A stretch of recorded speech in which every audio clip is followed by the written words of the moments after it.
I love it. Thank you.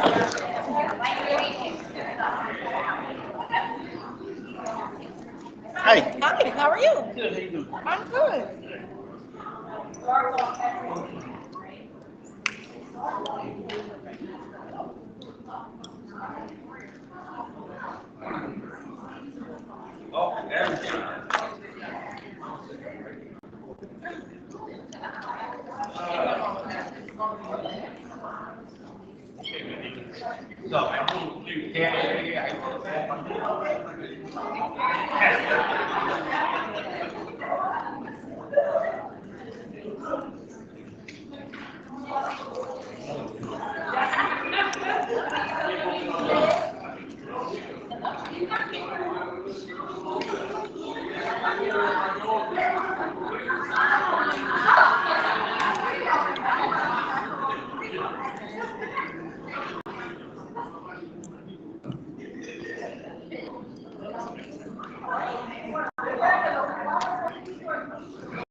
Oh.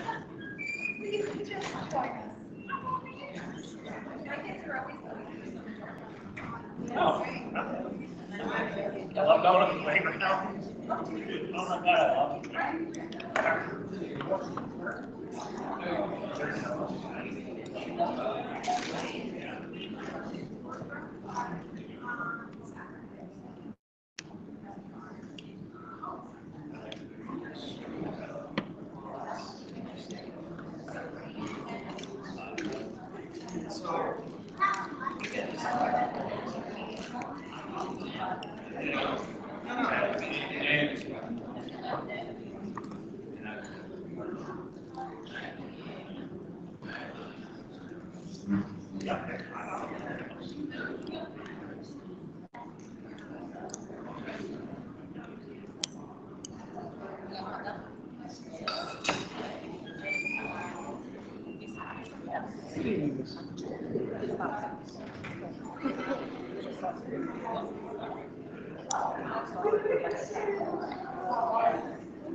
Good evening, everyone. Thank you for attending. In the attendance and provisions of the Open Public Meeting Act. The Asbury Park Board of Education provided adequate notice of this meeting by sending a notice of the time, date, location, and extent known, the agenda of this meeting to Asbury Park Press, and and a new poster on April 26, 2003.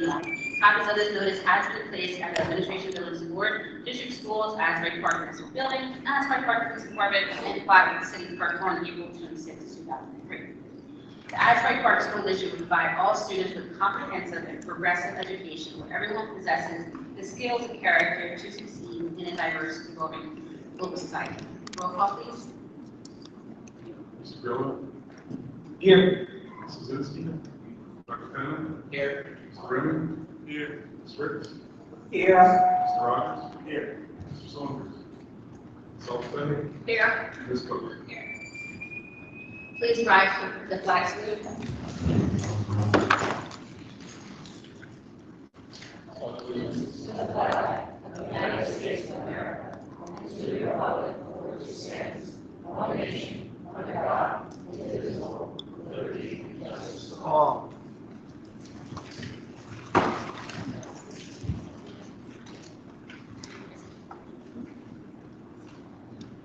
Good evening. We'll begin with our board presentation of the 2024 budget. Stacey.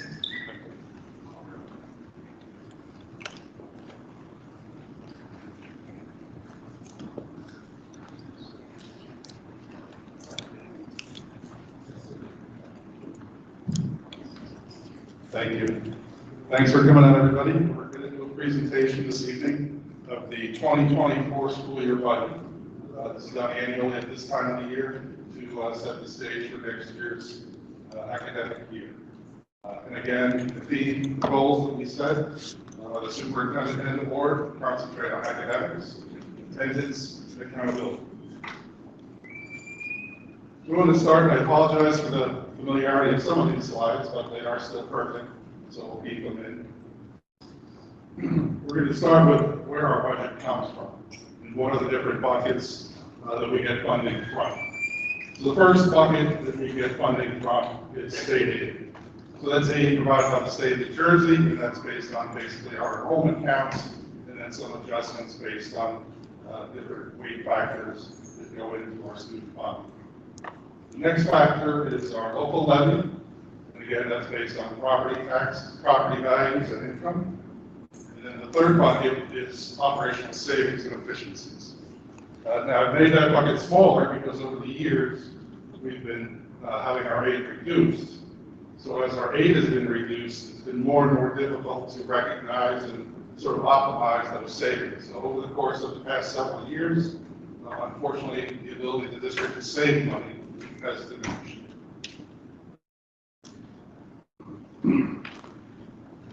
Wanted to also talk about the adequacy budget. So again, this is something we've talked about numerous times here at the board meeting and in our finance committees with the board members. And this is basically how funding is determined for the Asbury Park School District and all other districts across the state. So the funding formula changed in 2008 and became a model school concept. So what the state did was they picked a model K-5 school, staffed it, put in a fixed number of students, and determined a base pupil amount that it would cost to run that model school. So that amount is $13,181 per student. And then what they do is they add weighting factors in for middle schools and additional weighting factors in for high schools. They also then look at other needs, special education, ELL, other demographic needs, and do weighted averages based on the student population for those factors as well. The basic formula is our adequacy budget less our local tax contribution equals our equalization aid, or basically our state aid. For 2024, the state has told us, based on our enrollment and our expected enrollment for next year, that the district should be operating on a budget of $41,482,905.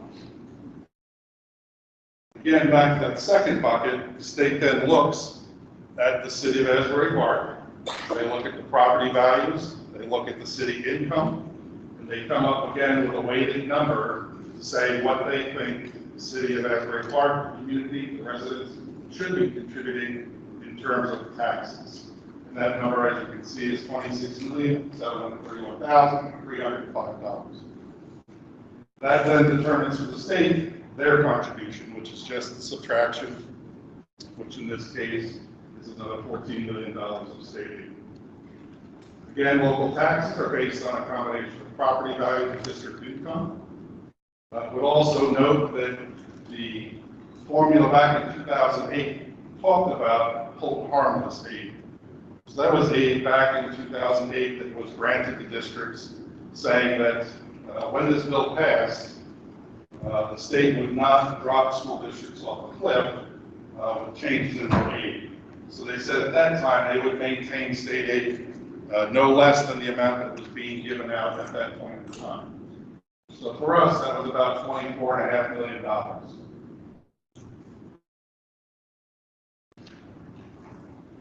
In 2018, the legislature again looked at school funding, and they passed the S2 bill. The S2 bill looked at districts, looked at the state's funding formula, looked at results, academic results in districts, and said that funding is not necessarily the answer. So the bill was passed, and what they said was, we're going to now look at your aid, we're going to determine that adequacy number, which we said was $14 million in the previous slide there. We're going to look at what we're paying you right now in state aid, and we're going to begin to claw back those funds over time to get you back to what we think the appropriate amount should be. So in 2020, they looked at our aid in 2019. They determined how much they thought we were over-aided. In other words, how much did they give us versus how much the formula said they should give us, and they clawed back 13%. In 2022, they looked back at 2021, and as you can see, by 2025, they expect us to be operating based on state aid that is calculated based on the formula.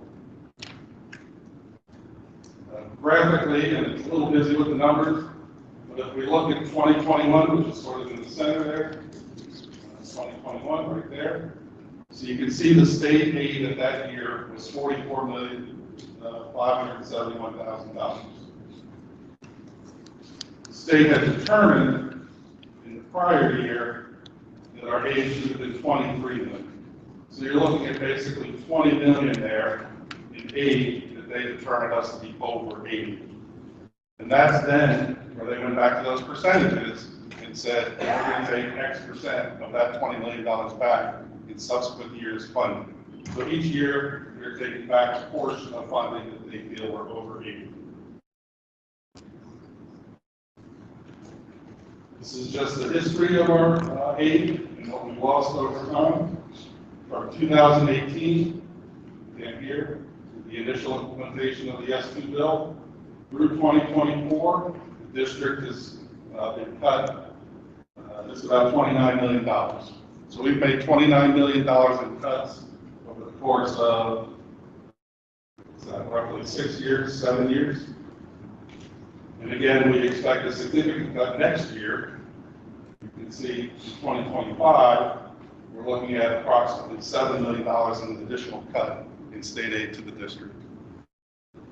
Now that number is higher than we've previously seen because there was a change in the funding this year with supplemental stabilization.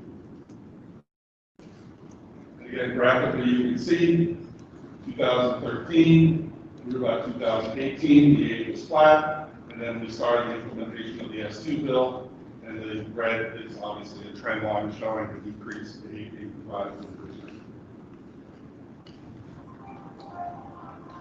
Again, if we look at our actual budget versus what that adequacy budget says, and again, the adequacy budget is what the state says we should be operating on according to the formula. You can see this year, or actually for next year, for 2024, we're going to receive $26.3 million. What they said is we should be receiving only 21.8. They're projecting this is our taxes of 26 and the actual of 21. And the state aid, they're saying should be 14, and in actuality is 26. So again, 26 is the projected property tax that they think we should be charging. We're charging 21 for the school portion. And again, they're saying they should be contributing 14.7. In actuality, they're contributing this coming year 26. When we talk about taxes and the general tax rate for the city, it's made up basically of 3 components. Blue represents the school tax portion of the general tax. The orange is the municipal tax of the general tax, and the gray is the county portion. So on average, for Monmouth County, 55% of the municipality's general tax is based on the school budget. 31% of the general tax overall is municipal, and 14% is going to the county. We look at Asbury Park here. The school tax represents about 39% of the overall tax for the city. Municipality is about 45%, and the county is getting 15%. You can see again here, there's some of our neighboring districts. Kingsbury at 31 for the school and 59 for the municipal. Long Branch, 46 for the schools and 40 for the municipal. And Neptune is 51% for the school tax and 37% for the municipal. We also put in some other added districts or former added districts so you get an idea of what it looks like across the state, and you can see it varies quite a bit.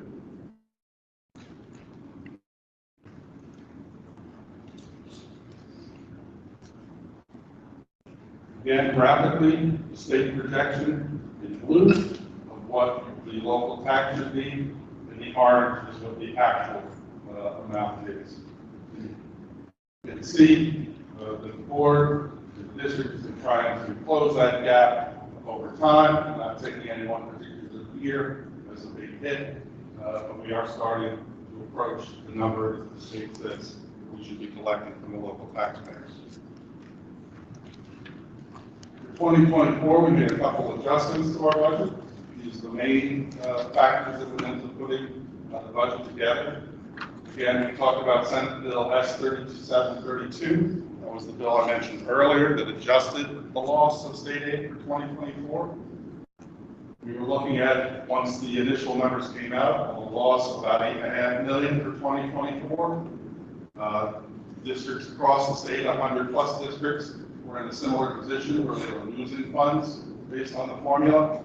Senator Powell proposed a bill with some additional sponsors. legislature worked on that the past month and restored 66% of that loss back to districts. So it netted, we were going to lose 8.5. We passed the tentative budget based on that 8.5, and then they passed the bill. They restored 66%. We applied for that supplemental stabilization aid, and our loss was basically 2.9. But again, this is where the question comes in with the S2 bill that we talked about earlier as well. So the S2 bill next in 2025 is supposed to expire, and we're supposed to be back to the adequacy budget. So the question is, we got $5.6 million back for 2024, but what does that set us up for 2025? If you remember, we said we were estimating $7.5 million as a loss for 2025. That's based on recovering this loss back, and then the additional loss of about $2 million for 2025. We're also taking a withdrawal from our maintenance reserve of $250,000 to support some facility improvements. We're using a healthcare waiver that the state allows us to take to offset increases in healthcare premiums. I think as you all have seen over the past years, healthcare costs have increased dramatically. We've been looking at 15% increases in the state program. We've also looked at options for the district to move out of the state program, but unfortunately our experience in the program does not make us, at this point in time, an attractive client for other carriers. The district has also looked at our grant funding, our ESSER funding, and other options, other grants that we get, and how best to utilize those. So initially, a lot of the ESSER funding was going into building renovations at all the buildings across the district. But looking at those projects, prioritizing those projects, and reevaluating where we were, we diverted $5.3 million to support 57 jobs in the district.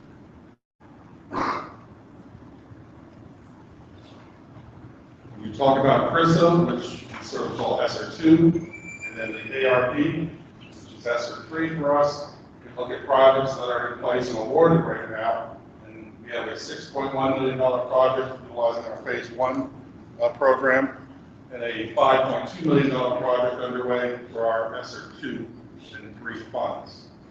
These are some of the improvements that are taking place across the district. Again, if you look at the high school, upgrading the HVAC system in the CTA college wing to provide both improved heat and air conditioning. We're replacing a number of rooftop units, RTUs they're called, air circulators, both the gyms, the small gym and the large gym, and the locker rooms underneath.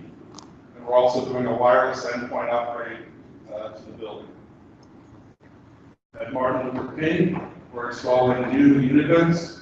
Those are the units in each classroom to provide heat, and we're converting those so they'll provide both heat and air conditioning across the entire building. It's all classrooms. We've installed new high-efficiency boilers there, replaced outdated equipment. We're replacing 3, again, RTUs, the rooftop units, air circulators on the roof that are going to service the nurses area, the guidance department, the media center, the gym, and the cafeteria. And again, that's replacing older equipment that's beginning to break down more frequently. It's hard to get parts for those. And again, a wireless upgrade. At the Bradley School, replacing all, again, classroom HVAC units to provide both heating and cooling. Replacing rooftop units servicing interior office space and interior classrooms. And again, the wireless upgrade. At Bergen Marshall Elementary School, we're replacing 8 rooftop units that are servicing areas across the building. We've done some work in the cafeteria with insulation, and again, wireless upgrade. The additional project that's not listed here, which was part of our Phase 3, was improving the media centers and the auditorium at the Martin Luther King School and the high school. Those projects are being evaluated. We are going to make improvements to those rooms. They just may not be as extensive as we originally planned. And again, part of that is the decision to move some of those funds to support staff. So the budget for 2024, what does it look like? So our operating budget, or the budget we sort of use day to day, is $59 million. Grants and entitlements which come into the district are $16 million. We have no debt on the books, so there's no debt portion of the budget. So our total budget for 2024 is estimated at $75,355,858.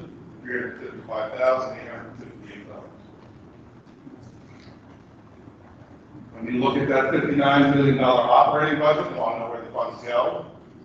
42% are going to salary, 15% are going to benefits and insurance. So that's about 57%. Typically, districts are 60 to 65% salary and benefits. But again, our $59 million does not reflect those 50-some positions that we moved into grant funding. That's why that percentage is a little lower than it's in the past. Our charter tuition, which represents about 713 students for next year, is the estimate, represents 21% of our budget. So our budget is $59 million, and we're sending out just over $12 million in charter tuition. Our out-of-district tuition and transportation costs are 11% of our $59 million. Folks often question utilities and how much utilities cost us, and you can see it's a rather small percentage. And the district had solar panels over the past 2 years. That's all buildings in the district. So our utilities are about 2%. And that leaves 9% for all other activities within the district. So if you're looking at 9% of $59 million, that's about $5 million, I guess, 4.9 or so, for all other activities within the district. When we talk about the tax impact,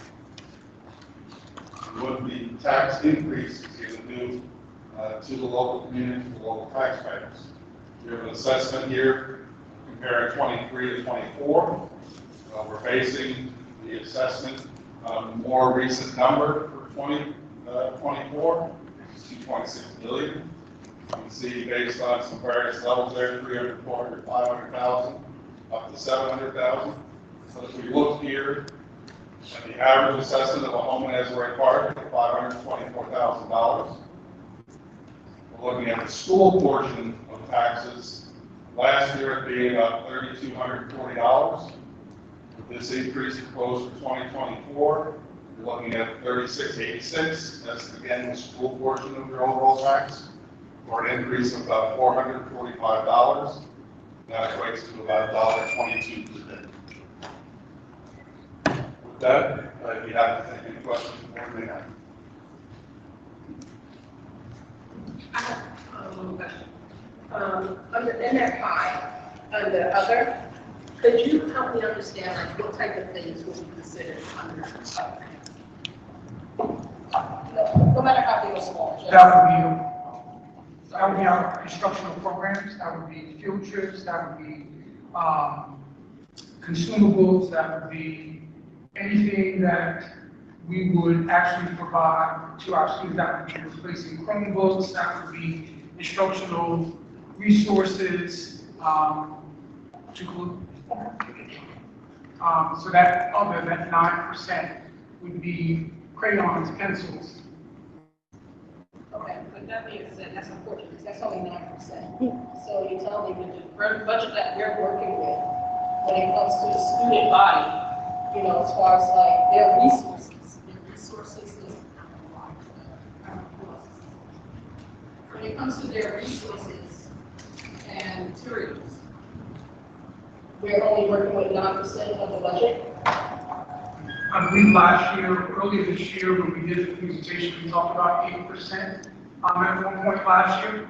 And so that 1% is an increase reflected in the increase of the funds that we've been able to secure with the increase of the local portion. We also need to look at the previous slides. When you look at the past several years, we should have been receiving approximately $24 million from the city annually. However, we have not been receiving that, which results in the reduction of staff. I think Mr. Hastings had it in there where we utilize ESSER funds to save 57 positions last year for being cut. Because again, go back about 3 slides, Mr. Hastings, to the bar graph, with the blue graph being what we should have been receiving, and the orange graph what we were receiving. When you look at those numbers across the board, we have been drastically underfunded by our local fair share. And that results in, again, loss of services, loss of staff, continually and annually. The other issue is we have had a dwindling student population.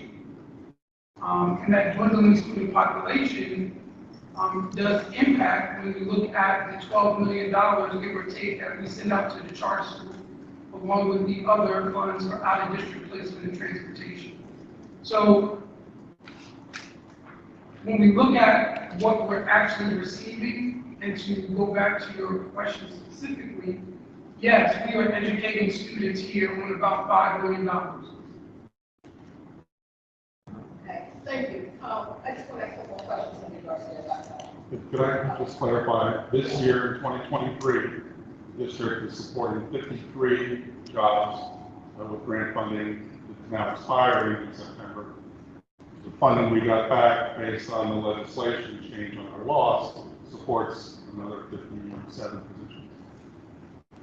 So we've got about 50 plus positions being supported with grant funding right now.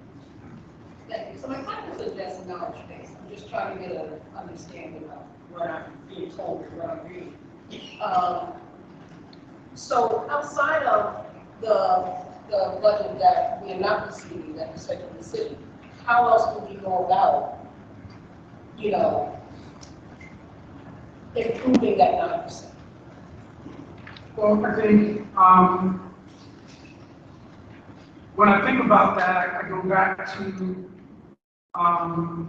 thinking about what the narrative is about Asbury Park and what we're able to provide. When families are coming into Asbury Park and the narrative is, this is not a place you want to bring your children, which contradicts the work that we see as you all walk into this building today.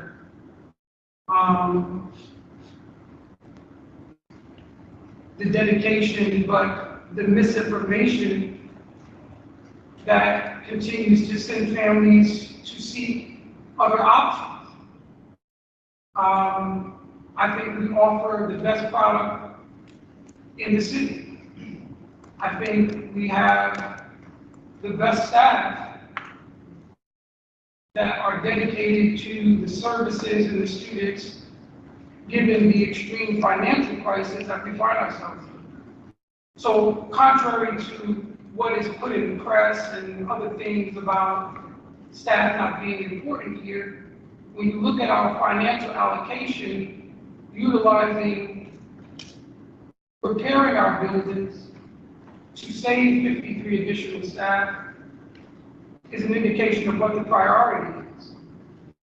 The teaching and learning here is the utmost important in order to break generational poverty, give students in this community the opportunity to access life skills and life opportunities outside of a high school diploma. And so when we look at providing students in this community with a thorough and efficient education with about $4.9 million, but yet coupled with the narrative that we're doing a horrible job, people will not want to bring their children to Asbury Park to get educated by those who are doing the best job compared to their charter school counterparts. So the narrative that is reflected are tough calls, given that we are in a financial crunch. And I wouldn't even say it's a crunch, we are in a financial crisis, given this bar graph showing that we have been underfunding the people that we say we care the most about. We have been underpreparing and providing lack of resources for the individuals that we say are our next wave of citizens to continue this upward mobility in Asbury Park.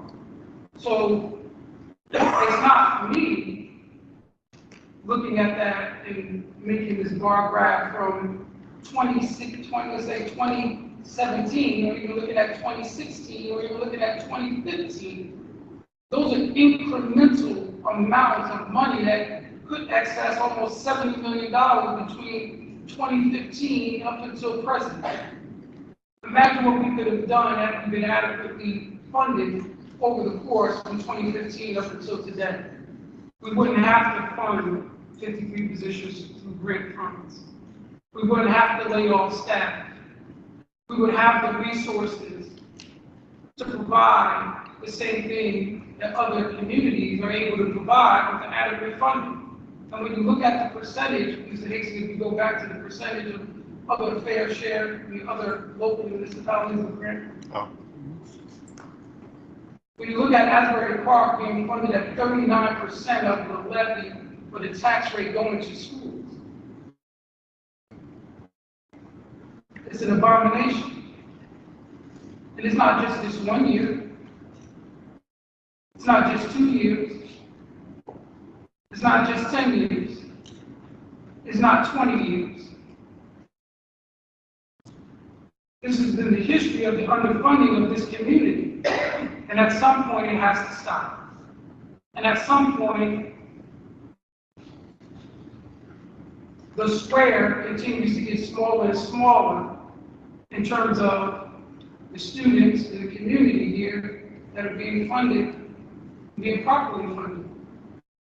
We have pilots, we have other incentives, we have a vitalizing downtown area, but 39% of those rates going to fund this next generation of students when it's been, I would like to say, maybe 30, 40 years of underfunding this community and the education in this community.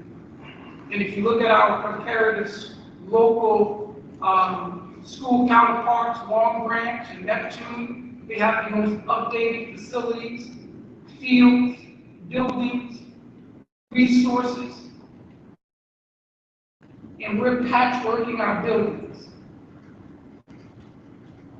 Thank you. Thank you.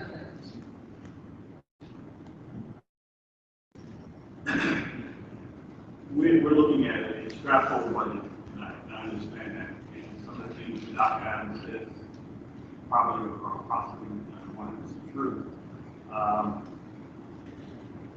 We have to also look at we have an important district in some of these areas that haven't been able to sustain themselves. So, yeah, can you tell us with the graph shows that with these other state money coming in, we're approximately 2.9 million short in taxes, in revenue, and we need to raise. And versus that, how much are we raising above that? Well, you're talking about losses now, so you're talking about degrees of loss, right? So we would have lost $8.5 million, and the tax increase based on that loss of $8.5 million, and again, trying to bring the district over time up to the contribution the state says we should be at, has been step by step. Our loss was reduced, so now we're losing about $3 million. But the budget does not reflect a reduction in the $6 million that we're putting forward for taxes. Take out a reduction of $6 million from that $6 million to $4 million, the number would then mean additional cuts somewhere else in the budget. So right now, the budget for 24 is balanced with that $6 million. The board or other folks would like to see that reduced, and you have to make adjustments also. So what I'm saying is the fact that without reducing anything, what are we talking about over with the state aid or additional supplemental that we're getting? How much over are we, is the tax levy that we're increasing, how much is goes in between that amount that we we have to raise the tax. It's the bottom line, that we have to not. If we want to raise taxes, how much, if we want to raise taxes, then what would our loss? Well, your loss is going to be based on whatever you decide to reduce the tax levy by. No, I'm saying, but how much are we short to meet that budget thing that you're looking to sustain? Would there be money that's left over for next year to supplement? So, No. So as you sort of said in the very first slide, with the three buckets, with the one bucket smaller, back in 2015, 2016, 2017, the state aid was a much higher number. The district was operating, was able to save money. Those savings over each of those years was used to offset the cuts coming forward each year. So we were able to save $3 million, $2 million, $5 million, whatever the number is, out of the current year budget. And next year, the state cut our aid by $8 million, $7 million, $6 million. We're netting that difference. Unfortunately, right now, we've been cutting and cutting and cutting, and it's getting to the point where else do you go to cut? Right? So we're not able to generate through our operating budget during the course of the year that degree of savings that we were in the past. So we no longer sort of have that flexibility of saying we're going to maintain all staff, we're going to maintain all programs, and we're not going to raise taxes by any significant amount.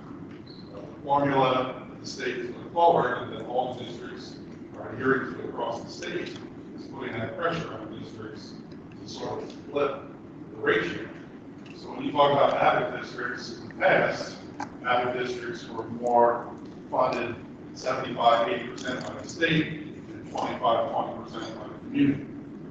The state has looked at that over time and decided that they think that that ratio should be more in line with sort of the opposite. So that 80% is funded locally, while 20% is funded through the state. So that's the pressure that's been put on districts, particularly active districts, to make this transition where local taxes are being impacted greatly by the change. And right now, we do have options. I think we need to sit down with the city, discuss some options. I think we need to be talking to the state, look at some of the formulas, special education, which I just found out that the state formula for special education, if we actually go over the threshold, maybe you can elaborate that. I think our threshold is like 317 special education, but we get, if we were at that number, we would get 19,000 per student. But since we go over it, which we have like 350, maybe we can start our state aid special education by 2,000 per student. I mean, these are things that we have to look at and also talk to the state about, because these are areas that are very much needed in this district. But we need to come together, because we have some people who are fixed incomes in this district that, especially on the west side, that will be losing their homes with these drastic impacts. So we have a lot to look at in this budget and discuss. Yes, and I believe the superintendent, business office as well, has had some conversations, as well as the board with the city, and we would welcome continuation of that. When was the last time that we met with the city? I couldn't tell you off the top of my head. Probably been a couple months. I think some board members have had conversations with the city herself and some other board members more recently. No, I've never been, I haven't been in a formal meeting with this. Conversations with the city. Yeah. Formal. Right. Board meetings.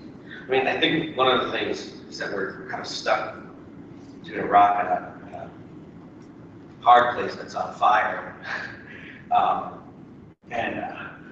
Again, I think we need to have regular meetings with the city in good faith to talk about how we can make ends meet, because it shouldn't be all on the city, it shouldn't be all on us, And there's this back and forth where, some folks in the city say, well, you've got property that you could sell, and then there's folks on our end that are saying, well, you've got pilot money that we can use. And I think unless we have regular dialogue with the city manager, with Mayor Moore, with Deputy Mayor Quinn, and our folks, we're never going to establish a relationship and a working dialogue with them. So meeting once a few months back and then that's it, I don't think is in the spirit of what, and I'm speaking, I don't know if I'm speaking for the whole board, but I think that some of my colleagues would agree that that's not enough in terms of building that relationship and figuring out creative ways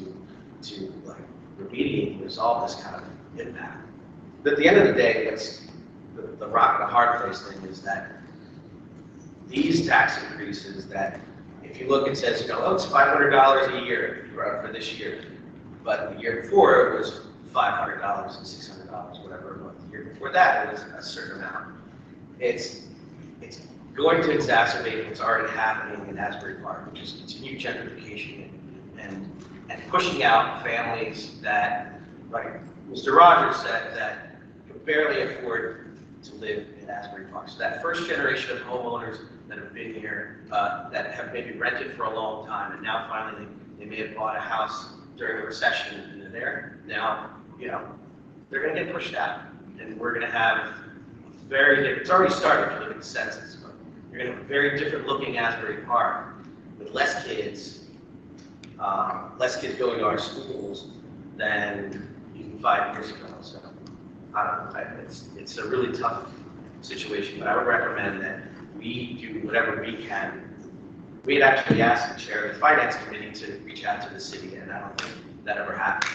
So we need to, like, if we say we're going to do something, we should do it and increase that dialogue with the city. Also, one other thing, and maybe Carol Morris can answer this, is there any drop dead? What's the drop dead date? Because I would love for us to go in as a board and talk with the city and have these discussions. If not again, it seems to be again, but to clarify our position as to what we want to do with the city, with this district, and what our vision is. And right now, we do have, I believe, the best institution, and I want to be the best institution in the state, right here in Asbury Park. But we know we have some shortfalls. Is there ways of extending, getting emergency extensions? Is there any way for us to talk to the commission? Not for this budget. This is the last night in the state calendar for a budget presentation to be permitted. Obviously, the taxes that go out have to be done at certain periods of time. And as far as this budget is concerned and the presentation you have here, no. Now, meeting with the city, I think, is an excellent idea. And it certainly should start for future budgets because, as Mr. Hastings has said, this isn't going to change down the line, and you mentioned that as well. In fact, when Dominic was on the board, he stressed constantly, the fact that at least a 5-year plan or some kind of a plan, some explanation down the line was certainly needed to prepare so that we're not in this crunch every year. But as far as this budget is concerned, I would say no, that it's too late to do that. But your suggestions are certainly very worthwhile and have to be looked at. Let me just comment that for everybody that is hearing the budget for the first time, I think maybe an easier way that I think you can understand the Asbury Park budget is to think of it as that movie, The Perfect Storm, because every aspect of the budget that's critically important to a district in Asbury has been negatively affected by something. And let me just mention what that is. Your enrollment, which determines a part of your aid, continues to go down when you really should have, hopefully, you're seeing it come up. Asbury's has gone down. A second factor is the S2 bill, which came in and said over 5 years, Asbury Park is going to lose close to $30 million. And that was a bill that was passed in Trenton and is into the fourth year of that bill. So that's a negative for Asbury. A third factor is the fact that you have now, think of it in this way, there was a time when you only had one charter school, you now have 3. And you are sending to that charter school over $12 million of what would normally be available here in this budget. Now, it's nice to say, well, if the kids aren't coming here, then that money isn't needed here. It doesn't work that way. You know, the electric bill is still going to be the same. Whether you have 500 kids in this building or you have 800, the electric bill will be the same. The heating bill is going to be the same. So when you lose enrollment, you don't automatically see a savings along with that loss. And then the fourth component that hits the district bad is that this new formula in Trenton right now that we are working under is clearly attacking the issue of fair share. And as long as they see, I'm talking legislators now, or government officials, as long as Trenton sees that it's underfunded in the local tax rate, they're not going to be too anxious to pass a bill that's going to send more money. So it is very, very critical right now. Everything that could possibly go wrong for Asbury budget-wise has gone wrong. And that's the difficulty with it. When Mr. Hastings talks about maintaining jobs, the ESSER funds, and we use these words, and I know people in the audience don't know them because I wouldn't know them either if I didn't work with them every day. ESSER fund bills were bills that they passed in Washington, D.C. To help during COVID. But those bills that were passed and money that was sent to the states under these ESSER, so-called ESSER bills, they're running out. So anything that was used from those within the next 2 years is going to be gone unless the legislators, Congress people in Washington, D.C. decide to reissue more money. And I don't know about you, but I don't have any faith in that happening in Washington. So in order to even keep that, there has to be ways of coming up with the money when that's lost. So it's a very bleak, you're absolutely correct. It's a very bleak outlook as far as the future is concerned, and anything that can be done certainly to improve it. You know, I've talked to the mayor, you know, he's very supportive of doing what can be done. It's just a question of where are they going to get the money from. Just wanted to say a couple other things. First of all, I agree with Ms. Morris, the way she explained it. And yeah, look, I mean, this wouldn't be the first time that, I personally think that we need to advocate to Trenton and write a strongly worded letter, however, you know, ways to think that may be, but at least put it on record that we need full funding. And send it to the office of the governor and send it to the DOE. And this wouldn't be the first time that Asbury Park has done this. I mean, if you go back to the 90s, and you mentioned Mayor Moore, he was on the board when they did this. They did that. They appealed to Governor Florio at the time that we need full funding because of all the different things that Dr. Adams said are generational in Asbury Park. I mean, I'd like to see the board,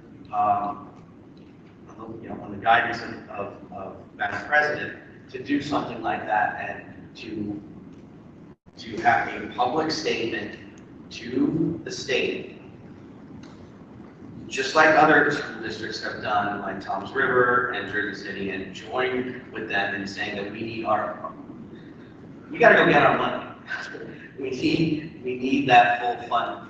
And then we can also have talks with the city about, pilot money and all this other stuff, and have conversations about that. But at the end of the day, that state aid has to come back, because this is not sustainable in any way. There's no way that we can continue taxing residents to this effect, and thereby pushing more taxpaying families out of Asbury Park, decreasing enrollment, and digging ourselves into a bigger pit. It's just, it doesn't seem sustainable. I think the one thing too, that why I would agree with you is because your educational program suffers tremendously when you have this kind of a situation. Think Mr. Hastings did reported over 700 kids in charter schools, and I'm not against charter schools, please understand me, but everybody has to understand that's an impact. Think of 700 kids leaving this district. That's 700. Yep. 100 could be in the band. Another 100 could be in a sports team. Another 100 could, these are all, they could be in advanced placement courses in the high school. Instead of dropping the French class because you don't have an enrollment, it supply the number for an enrollment in a language. So it does impact. I wouldn't want anybody to think we're just talking money here. We're talking kids. It does impact the opportunities that you can give kids when you don't have the money to fund it, or the kids to support it. Ms. Morris, when you speak of the numbers of children who have gone off to charter schools, as a district, what was the missing component that led them? Because if your school district has the necessary resources and things that, I'm just saying, just what caused them to just leave? Because it couldn't have just been, oh, it's a new school. No, but I'll just answer you, and then I'll let Dr.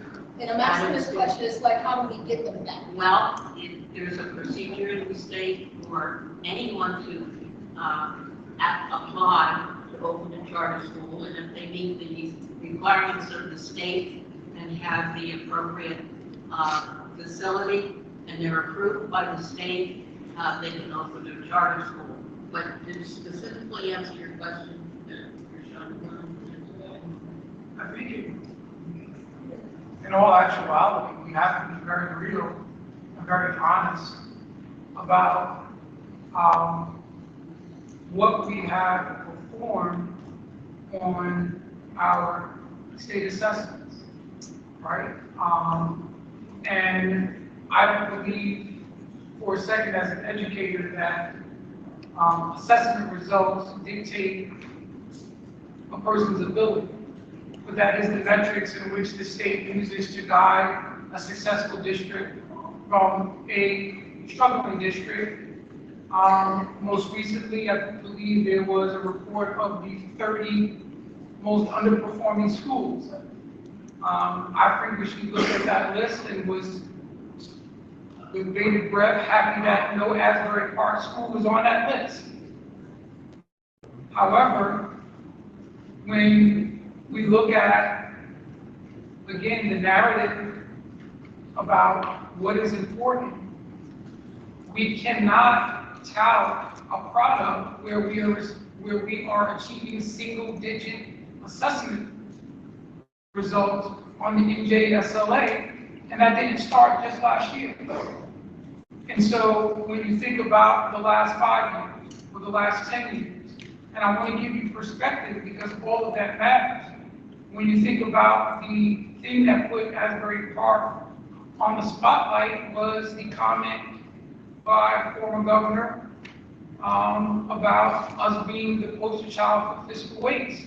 But that fiscal waste was coupled with underperforming academic.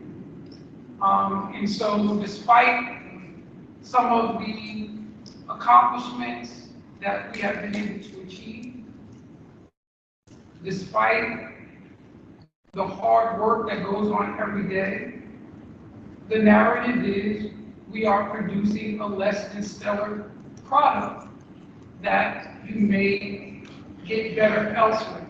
And that's a false narrative, a narrative nonetheless. So how do we improve that narrative? Well, I think looking at the three things that we focus on: academics, attendance, and accountability.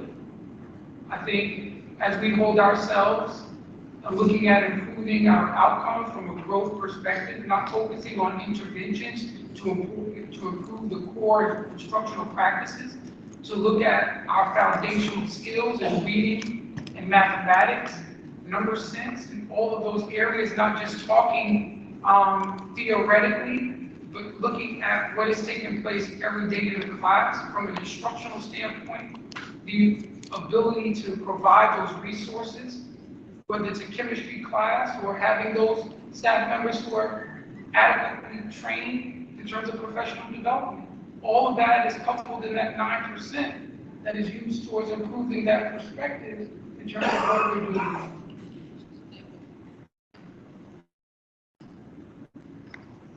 Can I also just add to that the only silver bullet that I can see, and I could be completely wrong, but the only silver bullet that I can see in terms of state aid increasing and eventually maybe taxes stabilizing or going down is increased enrollment in our schools.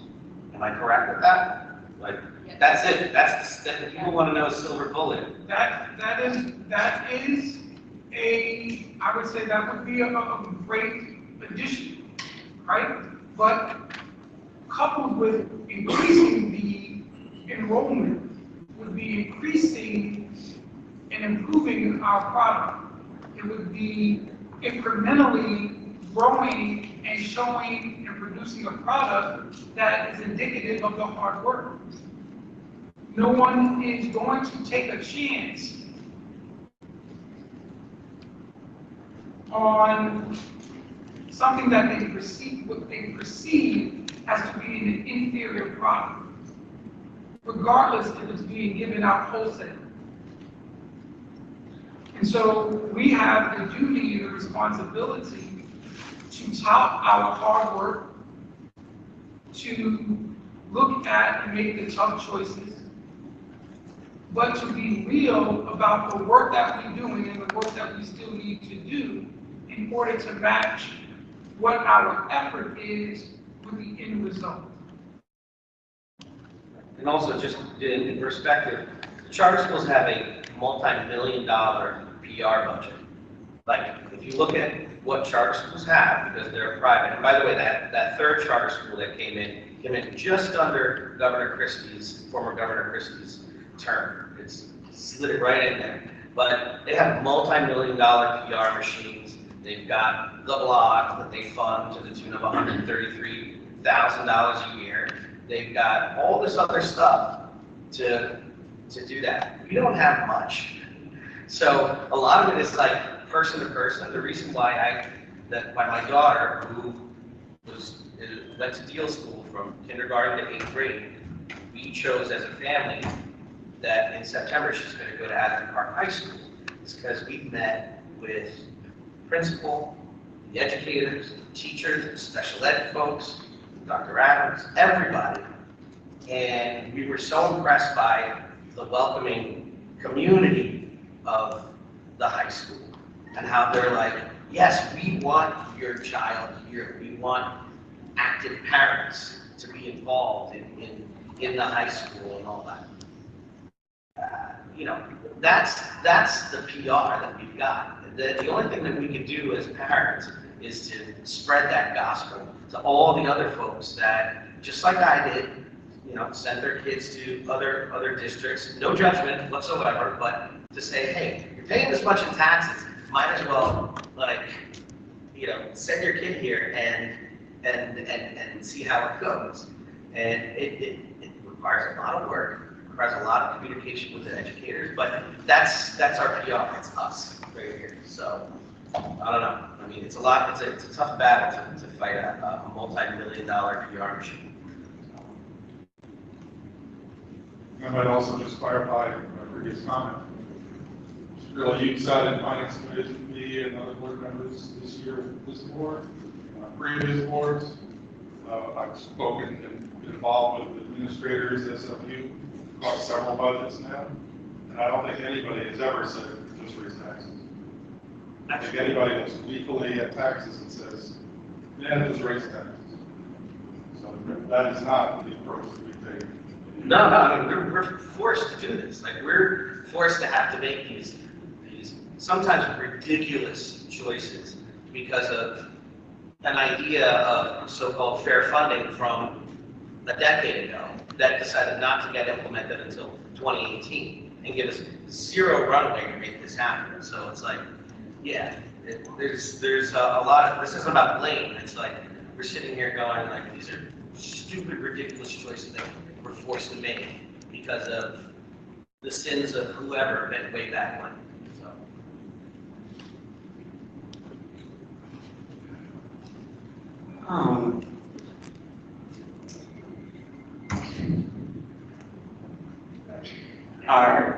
It just doesn't really make sense to me in a sense, like, keep raising taxes, you're saying you're losing your students, you're losing children to charter schools, but you're losing your children because the families can't afford to live here too. City makes so much money, we all see it, and we see it on a daily. Why can't you help? It's your children too. Why can't you help your children in your district?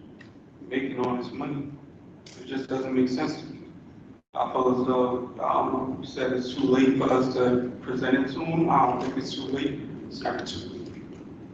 But like the way it's going right now, I don't like it. And everyone sees itself, like we all see it, we feel it, we know it. It should be more that we should be doing. Like Joe said, we need to be having meetings more than just once a month.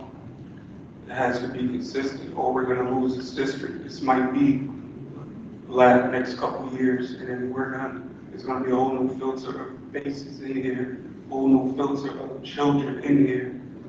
You know what I mean? Like, it's going to be a whole new Asbury Park if we don't change this.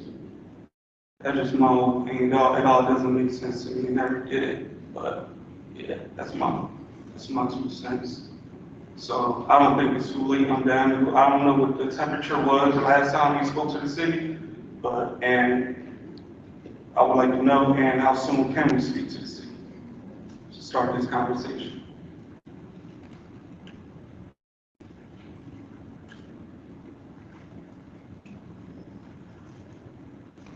Oh, I done dropped the mic on y'all? All right.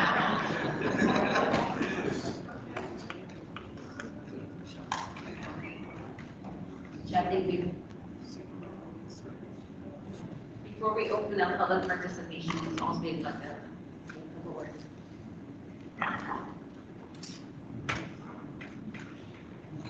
Hi, everyone. So each question that I asked tonight led directly to the comment that I wanted to make. Each and every person in this room, and who are not here, has a responsibility and is held accountable in some aspect to how this district is ran. When I came on board, I must say I had to be naive to believe I was really coming here to help the kids, because I was really gung-ho that, we're going to help these kids and we're going to do all these great things. But recently I read an article from 1996, and that article read as if it was written today. This same speech about decline in funding, the same speech about the lack of accountability. I don't think it's a matter of whose fault, because a lot of faces are new faces, some faces are old faces. It's a systemic issue. and we're all being held accountable. I noticed a lot of meetings since I've been here a year and 5 months. And in this year and 5 months, I continuously hear the same talk. My job, my job. I can't say anything because I'm going to be, somehow punished. But it doesn't make sense to me because you still come, and you only come when it's in regard to your job. I have yet to see a teacher, an educator, an administrator stand in front of us and make an argument or a legitimate fight about the lack of resources, about the lack of whatever it is that the students are not receiving. I have yet to see a fight in regard to the betterment of the student body in this district.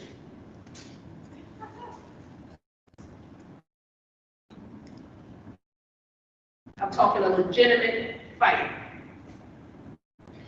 to make sure that they get every single thing they need. And even with educators, that you receive everything you need to make sure that they're getting what they need. It's not easy to sit up here and make decisions on, people's livelihoods and budgets and say, we're not the end all. Let's just make that clear. Your state is the end all. We're trying to be the buffer, but we don't even know what we're buffing anymore.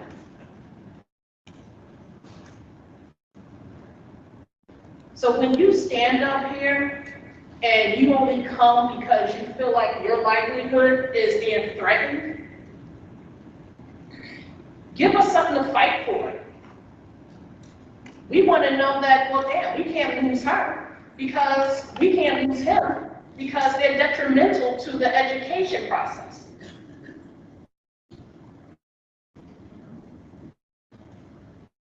Show more interest in your students. You play a big part in this problem.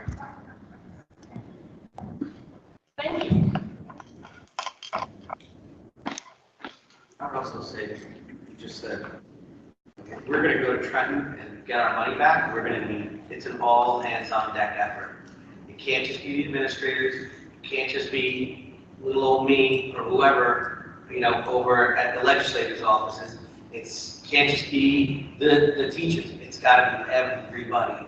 And we really need to have a concerted effort to go to Trenton on the lobby day or whatever it is. Just like they did, I always bring the example when Red Bank School District, which said that they 90% of their taxes go to schools, right? And they needed relief and all this stuff. It was parents, it was teachers, it was administrators, it was board members, all there with their red shirts, and they marched on at the State House. That's what they did. And the only way we could do this, and I can't stand it when it's just, words saying we've got to come together and all that stuff. We've heard it for decades. We actually have to organize as a united front. Forget about all our little, things that we may not agree on, because this isn't about agreement, it's about alignment. And go to Trenton and actually force the hand of the legislators. Look, Bingo Powell got us almost $6 billion, right, back this year. What about everybody else?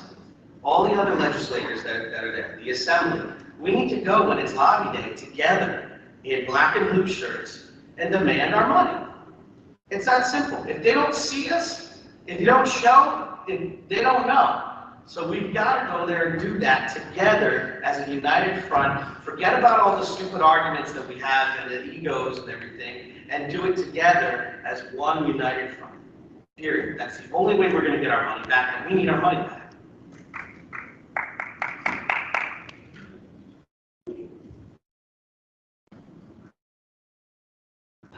open up public participation. Adam will say the first.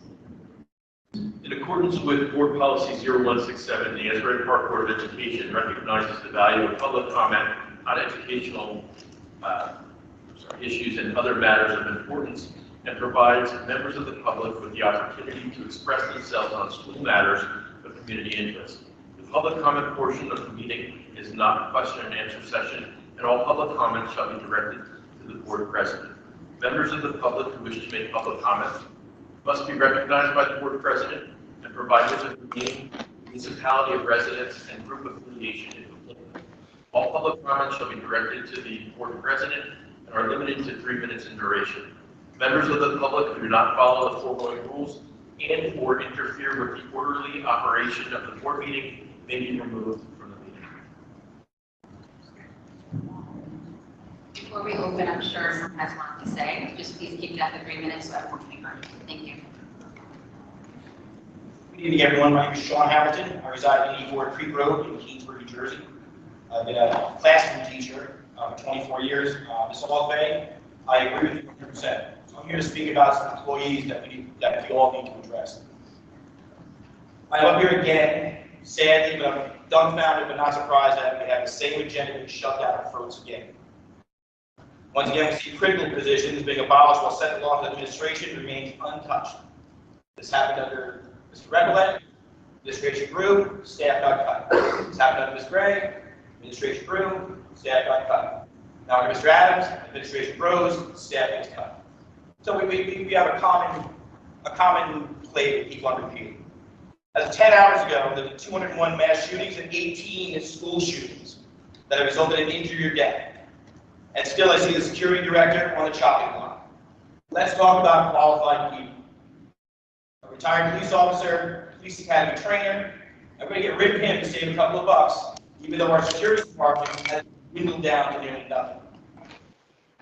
Apparently, the maintenance director and principals will oversee the security. If I'm wrong, someone correct me on that. What are we going to do? Wait for the school shooting to happen here and then say, oh, sorry, we decided to cut some money from the budget. I don't think the Board of Education can handle lawsuits after that. That's a foolish decision. Let's talk about Cassandra Marshall, a social worker at Martin Luther King Upper Elementary. Nearly 60% of 12 to 18-year-olds say they face depression every day. 20% have contemplated suicide. And here we are cutting a social worker, cutting a case manager, someone who deals directly with children. Nobody in the central office, I don't think they can name 10 kids in this school district.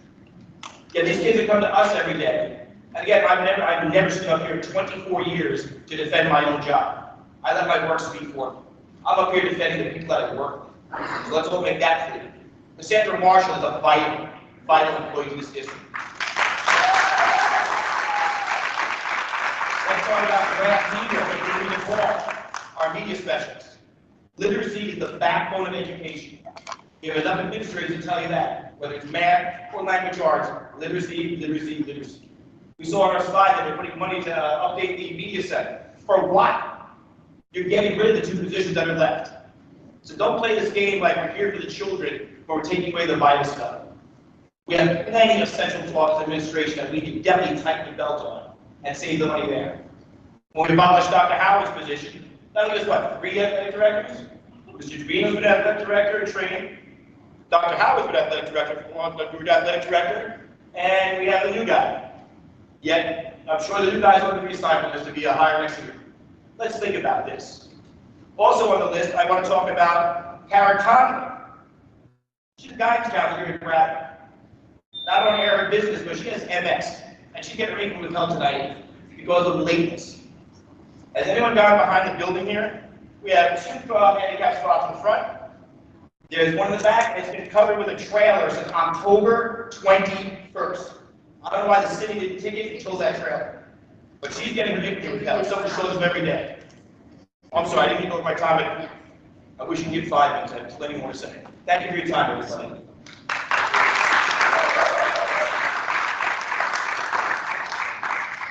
My name is Valerie Kendall. I live in Asbury Park, and I want to know who's president. And I think direct my question to you for the purpose. Okay. I just read this agenda, and it said this is not a question and answer period. Well, my thing is, I come here because I have a granddaughter in this system that everybody in my household tried to fight against, but she's in this system. So if I have a problem with something going on, I can't come here and ask about my granddaughter. Where do I go? Will be the chain of command. I'm sorry? The chain of command. So you're Okay, so I start where? with the principal. Okay. And just like, because almost every time I come here, these like withholding things and these terminations, just out of curiosity, because I heard somebody talk about people coming here for their jobs. Isn't it like the superintendent's recommendation that the board goes along with? Or did you personally see these people and this needs to be done? She did? I'm sorry. Right, I'm speaking to the people, and I'm not talking about personnel, like I'm not trying to pull anybody's name because I don't know anybody. I don't hear for being terminated. I don't know. There's a number of them. But if you did not terminate it, recommendation would like to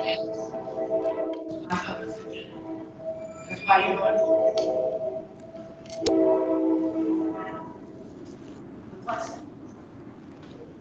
He makes the recommendations. Okay. But the recommendation comes from Dr. Adams. Because me personally, I consider Dr. Adams the head of the ship. All of you people, you're basically going on Dr. Adams' recommendation. And Dr. Adams, it's me again. Oh, sorry, I didn't mean to speak to you. No. Stop. With some of the statements that were made, Oh, wait. cumulative money that Asbury Park is losing. Oh, yeah, boy. But like I said, I have a granddaughter in this system.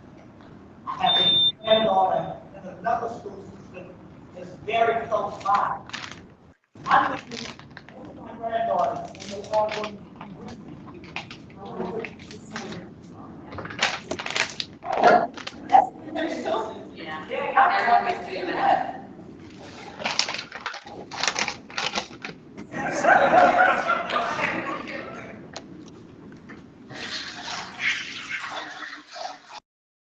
We have another public session afterwards, right? No, just this one, okay. Alicia Simmons as the president of, Alicia Simmons, Asbury Park president of West African Youth Center, president of Mount Goshen County National Action Network, former once appointed, two-time elected board member. And I'm sitting here having emotions and on the edge of tears because I've had this conversation in '96. I was a student here, right? In '98, the board was created. And when I sat on the board, when I first was appointed almost 10 years ago, our state monitor came at the same time. We had these conversations, we had these things. The thing is that this is a system that was done on purpose. I sat here in convulsions listening to people who have played parts in the role, the evolving of the Asbury Park School District.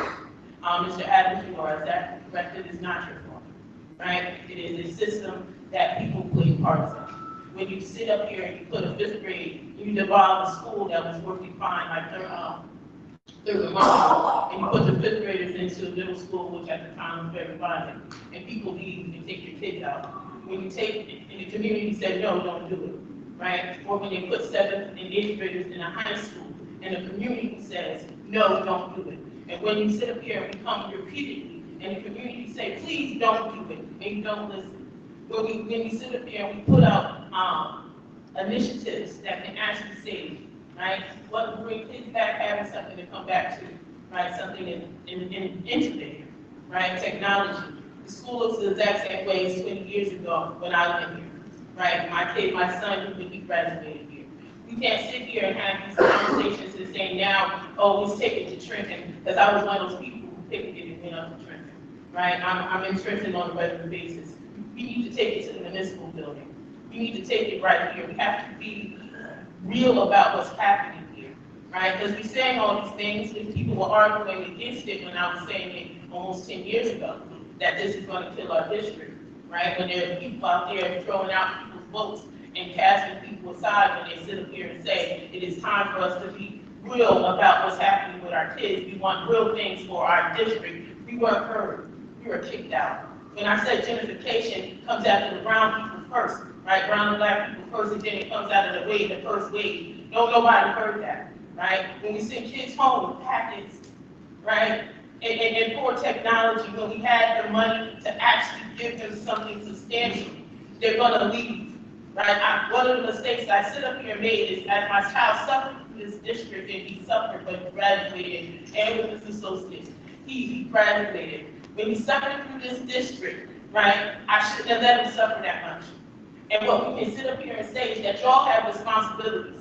Y'all have responsibilities, and this is the plan. And I'm going to be out because there's another time where I'm going to come back, because this is hard for me to come up to this meeting. But the one person, when I put my little nieces in this district that came from severe trauma, the one person that helped, y'all are putting on the operating block. This is disrespectful. And I'm going to leave, and I'm going to sit down, right, because I know my time is up. But again, don't act like this isn't a plan.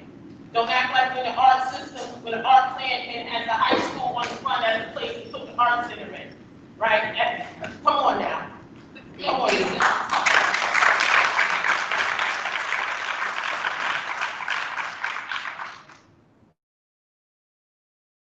Come closer to the mic.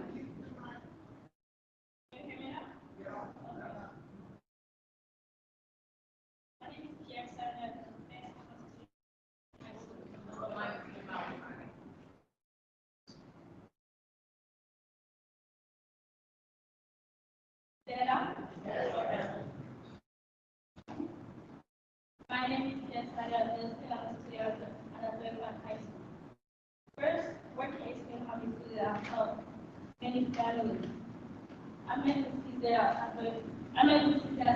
second grade. She was helping me with English and math. English was my first language. This is a degree for many families within me. Since COVID affected a lot of us, my family has lost their jobs. She had my family 5 jobs, including me. My family had a restaurant, and she got me a place at the restaurant there. Not only Haitian community needs her, everyone needs her because she is caring, helpful. And the Spanish community needs her too, in the Americans. She's good at her position. We need her to stay at her position because the Haitian community needs her. Because she's helping us with everything we need. Because everything my parents need, she's been there to help them with them. We want me to be there to stay at her position. Because she's always said my parents know what's going on around the Asbury High School, or around all the districts. So I want her to stay because I want her to take her position. This is our doing. How about the difficult to talk?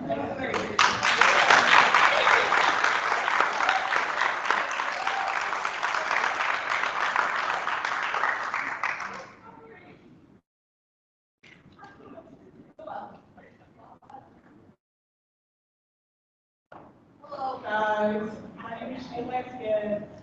I'm from 518 School Avenue for the next 3 weeks, and then I'm going to school. For those of you that don't know me, I sat in that position, the president of the board, right before this current group is pregnant. And I know that the board's position on personnel, they don't have a lot of control. I'm here to talk about credit not on the agenda, although she was told that she was going to be non-removed as of April 21st, but she's not to parents.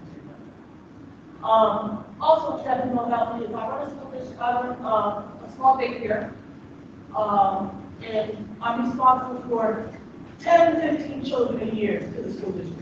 I've been open 11 years, so if you do the math, I'm responsible for about 10% of the school population. I'm here to talk on behalf of two people that are going to not be in their position. Mary Maria Ross has worked diligently. You can just look on her social media for that. So to say that she's not performing her job duties, right? You're have to be right. And this would be the second, third, or fifth time that we don't listen to the community. Because although you can pencil with somebody while you're supervising them, you can give them all kinds of bad scores. If you step out of the school and talk to anybody in the community, you know that she's doing her job, which she was doing without a supervisor for years, officially. Furthermore, I want to speak on behalf of Ms. Swanson. Our families don't understand IEPs. They're very complicated. When you're a non-English speaker, this is your first time in America, and somebody else is trying to translate for you, something for you, they're not a social worker, or their primary language is not real. You don't understand what's going on with your small child that needs help. So to get rid of two pivotal people in the Haitian community, it feels like we're under attack. It feels like we're disrespected. We are 30% of the population. And if you want more people to do it, to leave the school district, continue to do it. Thank you so very much for your time.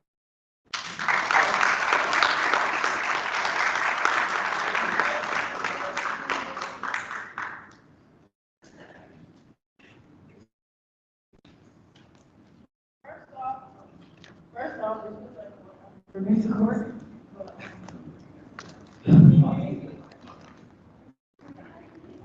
All things aside is that Ms. Lazier, she's an amazing, incredible person. Hi there, what is your name? My name is Asbury Cohen. I used to be in the Asbury Park Middle School also. But I want to talk about, because she has been very helpful to a lot of people and their families. And she not only helps the Haitian community in translating, but she helps a lot of people also. She feels like a second mother to most of us because everything that goes on around in the community that some parents might even not know about, even though there's like flyers and like stuff going around, she always calls them and stuff like that. Like sometimes in the middle of the night, she would even like call my mom and be like, and ask my mom, are you aware of like this and that that's going on in the school and stuff like that? And she's a very incredible person, and she feels like a second mother to me personally, like this for me. She feels like a second mother to me because she's just so nice and she's very helpful and everything that goes around. There's this thing called Asbury Park called talent, and I didn't even know I had some talents, and she told me that she wanted me to go in it, and I didn't even know it, and I won first place 2 times. I won first place 2 times because of her in the second time. And it took place this Saturday also, the second time that I went. And I wasn't even gonna go if she didn't tell me that that I had this and that I had to go and that she believed in me. She is an amazing person. She doesn't only help out the Haitian community, but she helps out other communities also, because she works with most of the kids. And my little baby brother, he's about to be 5 in June. He goes to this school, and he's in preschool, about to go to kindergarten. And there's something called like the special like child study team or something like that. And she is the one that calls us every single time to keep us up to date with like the school things and stuff like that that's going on for him. A lot of people and a lot of parents don't let their kids go to the Asbury Park High School and stuff like that. But my mom, she wasn't even gonna let my baby brother go to the school. She she was like, she didn't really believe it or stuff like that. And Ms. Lazier was like, no, it's really a good school, you should really like let him try out and stuff like that. So that's what made her decided to bring him to the school. Another thing is that, like later on, I was sitting down, listening to you guys talk about like how blah, blah, blah, blah, blah, stuff like this and stuff like that. I personally feel like it's not fair to like some of like the teachers and like some of like the people from like the different communities and stuff like that has been like helping out for years and even because of this or that reason that they have to go just because of that. Because teachers, they do have two lives as a teacher and as their own life also. And a lot of teachers, they put up with like a lot of students like this and stuff like that. And she has her own family and stuff like that, and she would take time out of her day to always make sure that everything is going to day and everything is going to plan. Like Shayla, her cousin said about going onto her social media, you would see like everything that's going around like in the community and the events and stuff like that. She would always have that posted in her social media. She would always have the pictures, the videos of blah blah blah, this and that. And she is just an amazing person. There's just so many person. I would really hate it if she actually had to leave because she not only translates for us, she helps other people also, and it just wouldn't really, it wouldn't make sense to me, and it really wouldn't be fair because she has helped a lot of people. And just letting her go after like all the years and the stuff she has done and all the work she has worked with like the kids and the people is really not fair. And I feel like it's just disgusting and disrespectful because she loves to help people and she loves her job. And just telling her, oh, goodbye just because of this reason, blah, blah, blah, blah, blah, is really not fair because she translates for people. She asks people when they need help. Like sometimes, I'm sorry, I know the time is over, but one thing. Sometimes this and that might not be going to plan, but she's always calling you and me like, yo, do you know about this event, blah, blah, blah, blah, blah. If you don't have time, like, I'm gonna make sure you go to this, I'm gonna make sure you go to this one. Like, it's really not fair and stuff like that.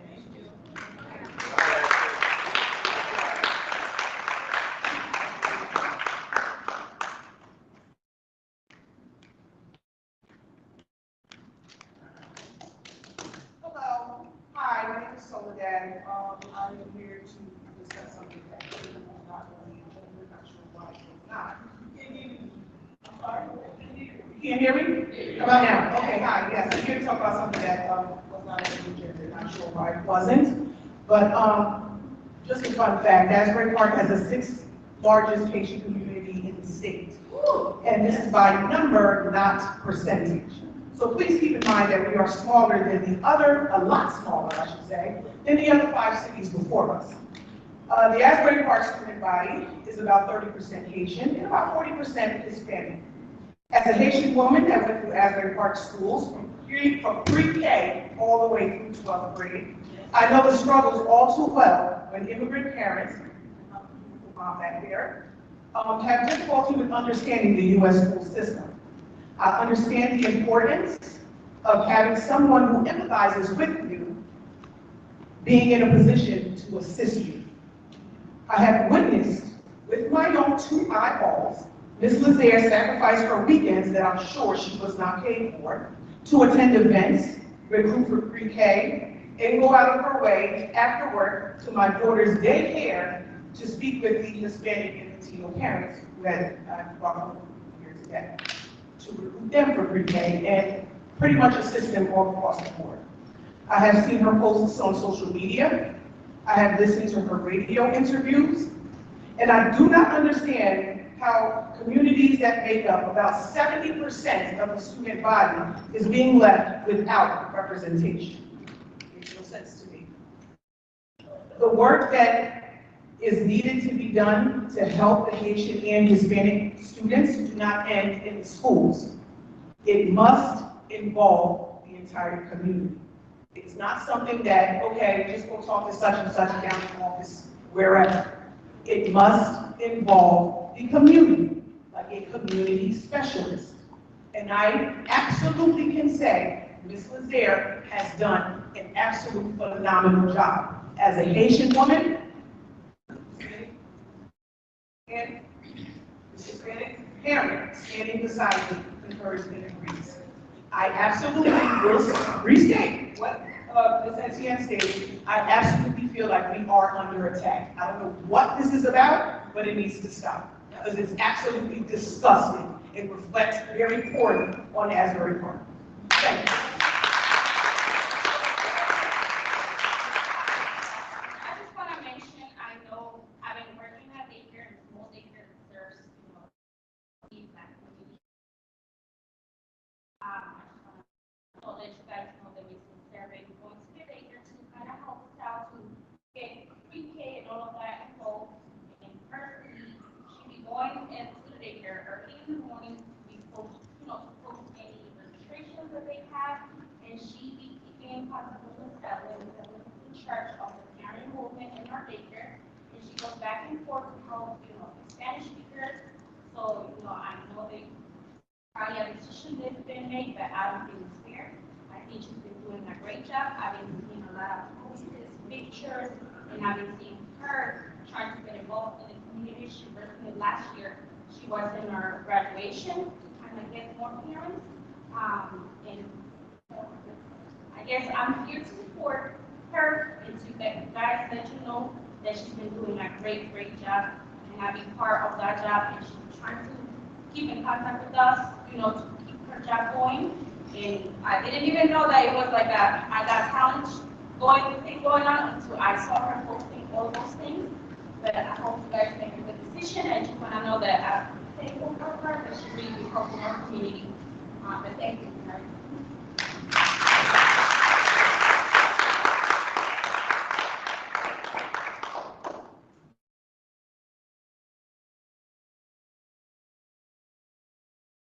Good evening. I am Angel Camus, bilingual ESL teacher in Asbury Park over 40 years, and I'm here to translate with his mother that has concern about a position that is being eliminated.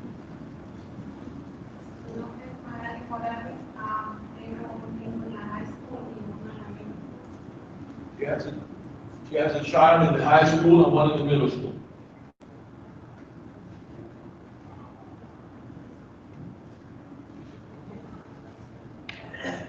Estamos aquí para apoyar al señor, para que no pierda su trabajo, ya que hace poco tiempo se me ha quemado mi casa y desde ese tiempo para acá ella me ha ayudado bastante.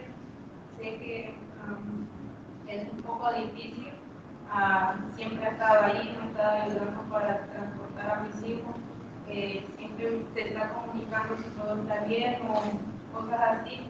Y es una gran ayuda para los haitianos y la comunidad hispana y por todo lo que es.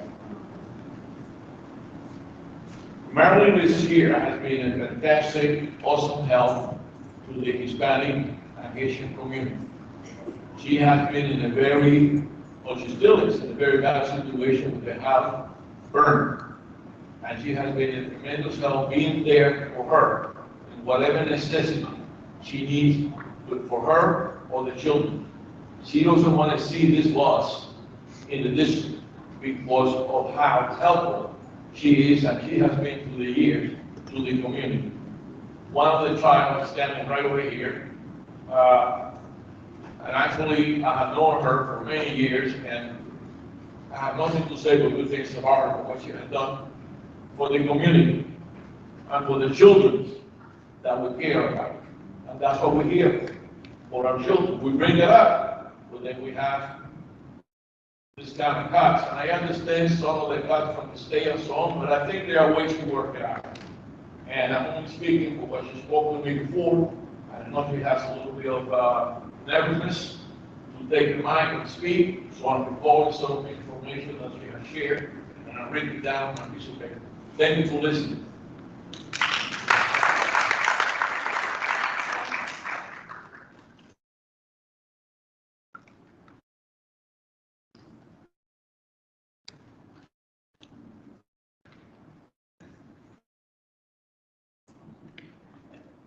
Good evening, everyone. My name is Barbara Council. I live at 302 3rd Avenue, at the Park, New Jersey, 974 Felicia.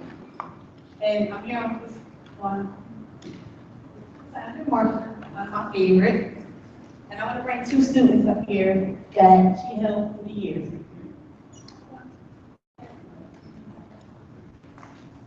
The reason why I'm bringing these two students up is I want you to put a face to the students that she taught.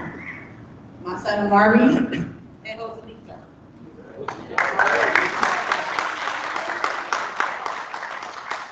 want you to consider her job. She's the best help in this district. When my mom passed away last year, she was there for me and my son. She came to the funeral, and I get emotional because this is going to be a great loss to this district if you let her go. And to see these two young men here, and Dr. Adams, do you know their names? This is Amari. And this is Joselita. And you said that you wanted parents to go with you to China? All of us. You need to build a rapport with the parents in this district. Because there's no rapport with the parents. It needs to start with you about that. You're the head. And this district runs like the hospital. Who runs the hospital? The nurses, right? The teachers run the district. Like you sit up here on 4th Avenue in your office, the teachers, social workers, principals run this district.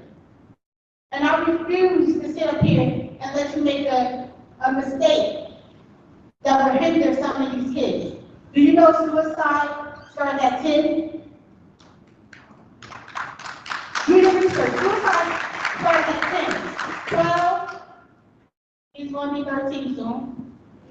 They need someone to talk to. If Ms. Marshall's not there for them to talk to, who are they going to go to? If the principal is busy, who are they going to go to? So I need you to reconsider her position. I'm begging you. I stood up here last week, I'm begging you. And it's all you said about jobs. You hear me talking about people talking about jobs and jobs and jobs. That's the issue. Because they let people go who love this community a great deal, who's been in this district for 20 years. So yeah, it's about jobs. But it's disrespectful to risk someone twice. You need to reconsider. You really do. Because September, it's not going to look good for this district. And then you say kids are going to charter school? Kids are going to charter school because they have no faith in this district anymore. That's why kids are going to charter school.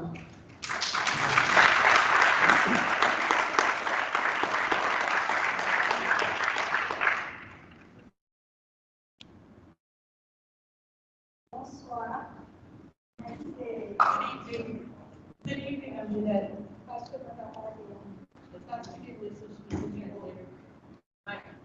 They're not speaking English, so she's a translator. Mwen prepare spesyalement konsernan dis ki fè nan komunite a, koman li ede nou tout nan komunite a, non selman Haitien yon lot nasyon. She wants to speak specifically on behalf of this here and how she engages the community and helps the community. Not just the Haitian people, but the Spanish people too. Toujou la pou ede, pou ede nou ede a nan l'hôpital nou konnen, pou ede a kompense la yon She helps a lot with making appointments for hospitals and visits for their children. Li toujou vele pou konnen koman mouye nan komunite a, invite yo nan sa ka fèt nan komunite. She always calls and makes sure that they know about community activities so that she can keep the community engaged.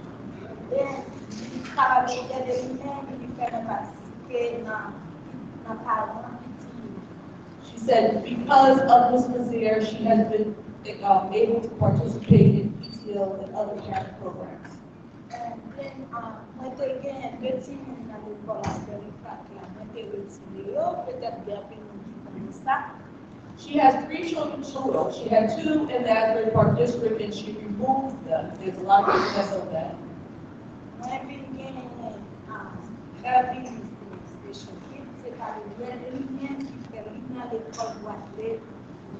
Her 3rd child is in the school district because Ms. Mazier has talked to put her in the school district. He is a special needs child.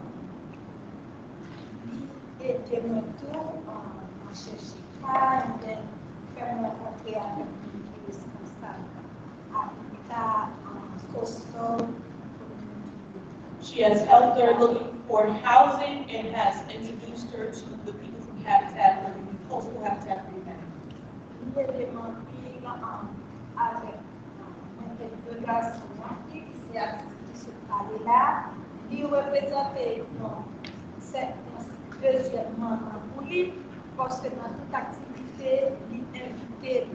She has 2 sons, 1 daughter. Her daughter just spoke. She's like a second mother for her because she keeps her daughter engaged and out of trouble. Moi-même, ça que conseil que mon capitaine nous, si nous t'a quitté aller, possible, nous capable de faire. Il est là parce que les parents, haïtiens spécialement, et les Spanish too, c'est pas le bien de l'utiliser pour faire. The only advice she has for you is that if you let Ms. Kazir go, there's a potential of losing a lot of students because Ms. Kazir herself used them in the district.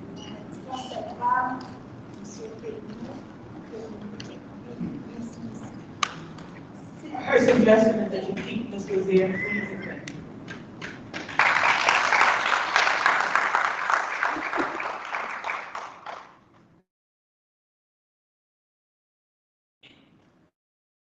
Good evening, everyone. I'm Cynthia Foster, resident of Asbury Park, and happy Teachers Appreciation Week. So I guess I'll let the teachers out there. So I came up tonight to speak to how do we get our students back into this district. I've heard you guys compare Asbury Park School District to the charter schools about how we do not have the marketing that they have, or what, 1.33 million or whatever the figure was that was thrown out. But Asbury Park is 1 square mile. 1 square mile. Word of mouth is the only type of marketing you need in this community to bring your students back to the school. However, the word of mouth that is received of Asbury Park School District right now is that it is not the place to send your kids. I have taken my child out of this school district twice now. The first time, I took her out and I sent her to a charter school. Brought her back because I was under the impression that things would change, things were better, and that she would be receiving the services that she needed, as well as the supports that were promised to her upon bringing her back to the school. I then had to take her out of the school district again when I found out that you did not have the resources that you told me that you did have to provide my child. And then with the situation ongoing with my daughter, there has been instances where I've been lied to. There has been instances where administration has promised me that they will handle it personally, yet I have not heard anything from them in 2 months. The lack of documentation and communication. So all of those things combined will make a parent not give a referral to a parent like, oh my God, Asbury Park is a place where you should bring your child.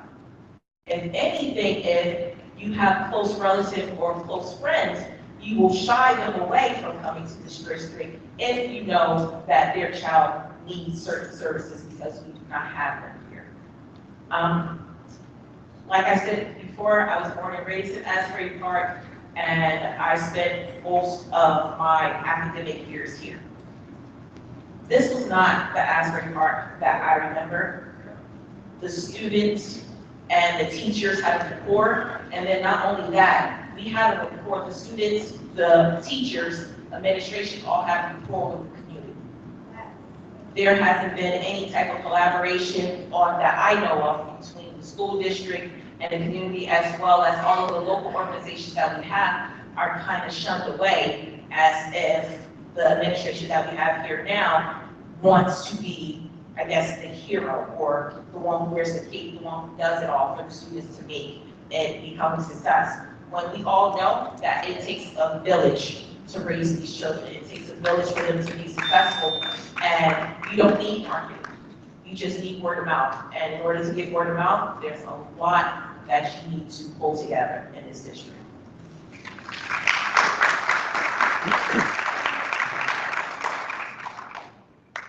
Hello, my name is I want to say, I do not want to delegate Roscoe's job because she's been helping me out a lot, helping the Hispanic people a lot. And one time my sister serving a lot, and she has me nurse's appointment and help my mom and family members be okay. My house got really fire, and she bought things for us. She was taking money off the pocket, and she bought a lot of things for us, and I'm so happy and just like with her. So I want to do good job, and that's what I have to say.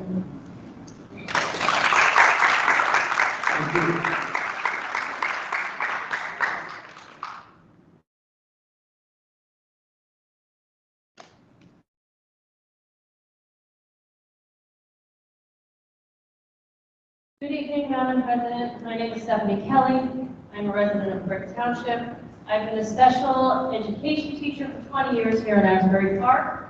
I'm also the APA grievance chair. I'm here this evening to remind the Board of Education and the community of how much time and money has been spent on unnecessary grievances. In the past 18 months, the APA has filed and settled well over 40 grievances. The violations of our district policies and our APA contract continue. Our staff is targeted and retaliated against through the use of invalid letters of reprimand, accusations of insubordination, accusations of tone of decency, accusations of conduct unbecoming, and downright illegal increment withholdings based on faulty evaluations. Have correct evaluations procedures been followed? We know our staff hasn't been properly trained in their board-approved evaluation rubric because the administrators who were supposed to train them were using both the 2013 and 2023 Danielson rubric, and those two rubrics are completely different. Some people on that list have never been evaluated using this rubric at all. How can you withhold increments when your administration isn't following basic procedures mandated by law to evaluate staff? Board of Education, I ask you, before you agree to withhold the increments of your staff, let us wait until all staff, including administration, are properly trained to evaluate staff, and staff are aware of the rubrics that will hold them accountable. I'm asking you this evening to hold off the approving of withholding of increments tonight. Please, think about it. Thank you.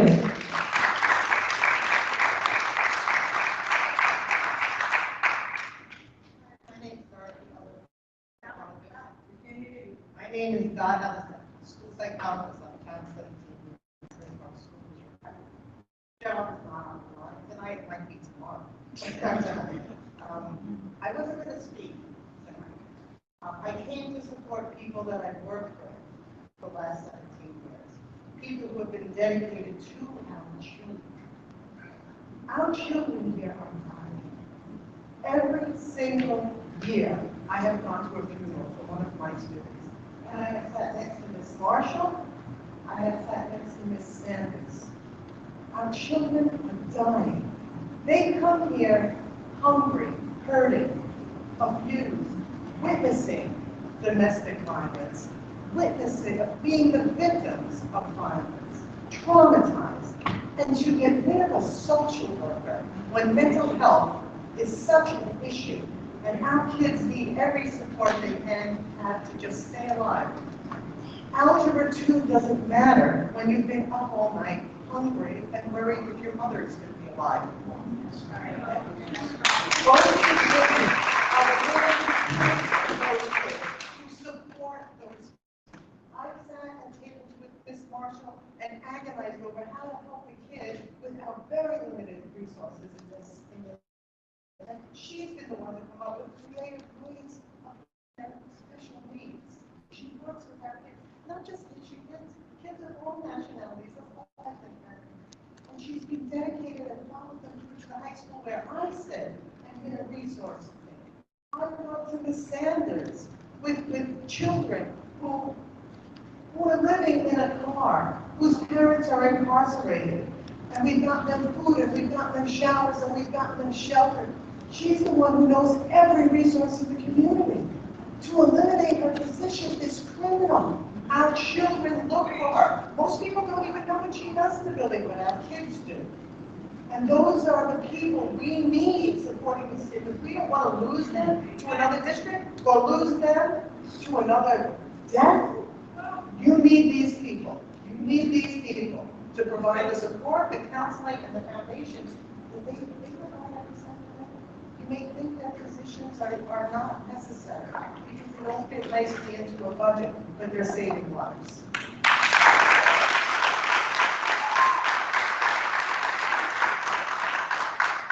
Good evening, Madam Secretary. My name is Danielle Petrucci. I'm a resident of Middletown, and I'm a learning disability teacher consultant on the Child Study team at Asbury Park Schools. I am also the APA Executive Secretary. So here we are again, 18 days later, and again, the agenda includes the elimination of critical positions we need in order to operate the district and support our children. A director of student services, a security manager, special education and instructional coaches, health and safety services coordinators, library media specialists, teachers, happy teacher appreciation, security guards, and custodians. And yet again, it is just below the list of risks on the agenda includes the termination due to reduction in force of our bilingual Haitian Creole speaking social worker, Ms. Cassandra Marshall. Please refer to item 2A, where her employee ID number is listed. Just to remind everyone, this employee has a name. It's Cassandra Marshall. She's a social worker, our only Haitian Creole speaking child study team member, a child study team case manager, a counselor, the only social worker who's here in the summer, a crisis response team member, an IRS team member, a member of the suicide response team, an Asbury Park native, and an employee of Asbury Park Schools for over 20 years. She has been the person that parents trust and rely on for their well-being and academic support through the years. She has been the shoulder to cry on and the hand to hold when our parents have been told, your child has a disability. She is often the sole resource when families request guidance, especially our Haitian families. Her removal from this district is not in the best interest of our students. It's not just about a job. As a child study team member, I can tell you firsthand how overwhelmed we are right now because we are short-staffed. I, along with my other colleagues and the APA executive team, have pleaded with administration and stressed the impact of cutting these positions this last year. We lost 2 psychologists due to retirement and resignation. Those 2 in the last 2 years, and they have not been replaced. But 3 supervisors have resigned in the last year, and they were all replaced. And 2 new directors were also added in the last year. The needs of our students don't go away because we don't have enough support on our team. They don't go away when we add more administrative positions. The caseloads, evaluation, student needs have increased to an overwhelming level for the remaining child study team members. The loss of Ms. Marshall would be catastrophic to this child study team and directly impact the support of our students. The number of children coming into the district through early intervention continues to increase, and we are still addressing the learning loss and emotional health concerns due to the pandemic. This increase was evident last year, and we warned you all of this issue. We need to support our children's mental health, and social workers are at the front lines. Currently, we have students on a wait list to receive in-school counseling through YMCA because there's not enough staff, and the elimination of another counselor will further limit the accessibility of mental health support. I beg you to please reconsider the decision to terminate Ms. Marshall from our child study team. I urge you to consider the impact of what Ms. Marshall's presence in the district means to our students. Thank you.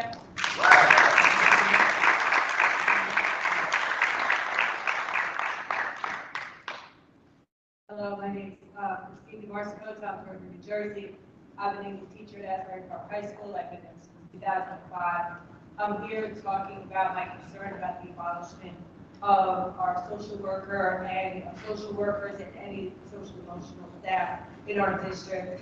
As Mr. Hamilton said, we're living in a time right now post-pandemic when mental health is an issue for everyone. It's nationwide. It's not just Asbury. Although Asbury Park is a trauma-filled community, and getting rid of social emotional support staff and programs is detrimental to the education education of our students. We cannot teach algebra, English, until our students have their social, emotional needs met. And they need food, and the social workers are the bridge between the teachers and the community. Ms. Sanders and I, she's a pillar of our Asbury Park community, Asbury Park family. We became friends because as a teacher, students come to me and they talk to me, and I can always go to Ms. Sanders. She is the bridge between our students and the community. The social workers save the lives of our students, and getting rid of them would be actually getting rid of our students. We live in a place where we have, Ms. Sanders, I know, as a social worker in our school, she coordinates the health crisis response team. She does social suicide prevention, intervention. She also facilitates programs such as pregnancy prevention, grief counseling. She started Challenge Day in our school years ago, and so many other programs that have been a positive impact on our students and have actually created leaders in our community right now because she's been in our district for 23 years. Getting rid of her is going to be detrimental to our community, and we need to utilize our sources, and we cannot steal programs in order to save money, because it's about our students' health, it's about our students' mental health, and it's about promoting success in our community. And the only way to combat generational poverty or trauma is to support and keep our social, emotional staff and the programs that feed our students and help them thrive in this community. I love Asbury Park. I've been here for years.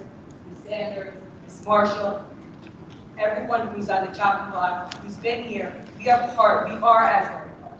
We are the community, and we love our students. Thank you.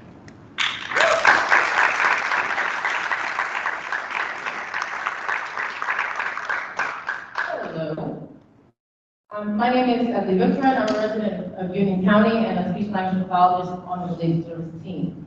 I'm here to urge you to save Cassandra Marshall's position as a social worker. Cassandra has dedicated 21 years to the students and families of Asbury Park and has done so with a passion that is admirable, I can speak of. Last week, we celebrated teachers for Teacher Appreciation. I couldn't help but feel sick because we say thank you to our staff, but we discard them at a rate that is insurmountable and detrimental to the success of our students. May is Mental Health Awareness Month. In a time where students are experiencing trauma and mental health crises, we cannot afford to lose another counselor in Mrs. Marshall. According to the CDC, more than 4 in 10 students in the U.S. felt persistently sad or hopeless. Nearly 1/3 experienced poor mental health, and more than 10% of students seriously considered suicide. According to NewJersey.gov, a 2021 report from the Substance Abuse and Mental Health Services Administration revealed that common diagnoses for children aged 3 to 17 include ADHD, behavioral conduct problems, anxiety, and depression. They also state that schools are in a distinct position to A, recognize early signs of mental, behavioral, and developmental disorders, B, provide social emotional support services, and C, foster the skills necessary to address challenges during the adolescent years. And in doing so, schools can contribute to the overall emotional, social, and academic success of each student, end quote. Ironically, May is also Haitian Heritage Month. Yes. The elimination of multilingual staff, specifically our only Haitian Creole-speaking social worker, limits opportunities to appropriately assess or intervene with our non-English speaking students and their families. Since the return of full-time in-person instruction, we have seen an increase in working with students with grief, anxiety, depression, attention, and inappropriate behaviors. Social workers like Ms. Marshall are the first individuals in the building that teachers and administration reach out to in order to deal with crisis situations or chronic social and behavioral issues. She understands the cultural nuances and family dynamics that affect the way Haitian students experience trauma. There's a level of cultural confidence that needs to be maintained in order to appropriately assist these families whose cultural dynamics have an impact on the students' development and/or experiences. These Haitian students and families have made connections and are comfortable with Ms. Marshall, who is charged with counseling and managing their children's caseloads. We often talk about accountability and the betterment of our students of Asbury Park.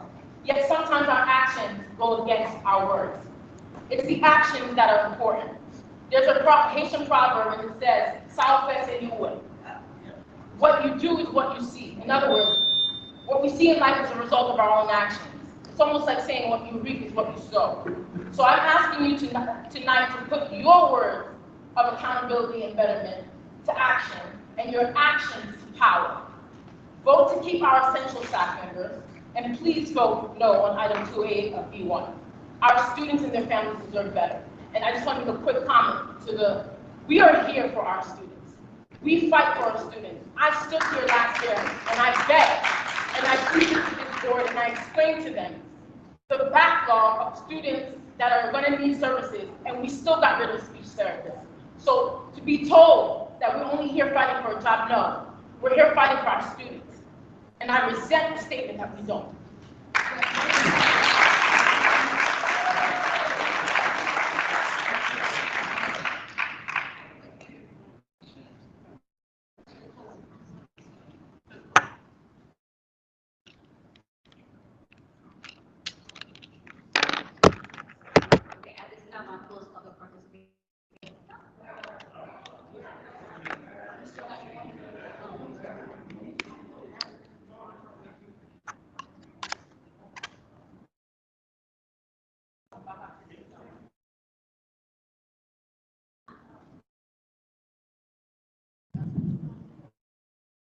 Good evening, Madam President and everyone. My name is Marjorie Moore, and I'm a paraprofessional here in the Asbury Park School District, the 3rd of March, and a former graduate from Asbury Park High School in 1982. I began my employment with the district on February the 13th, 2023, as a rehab. I was extremely excited to begin working in this role as I had previously worked as a paraprofessional here in the Asbury Park School District for 16 years before my position was eliminated with reduction in force back in 2017.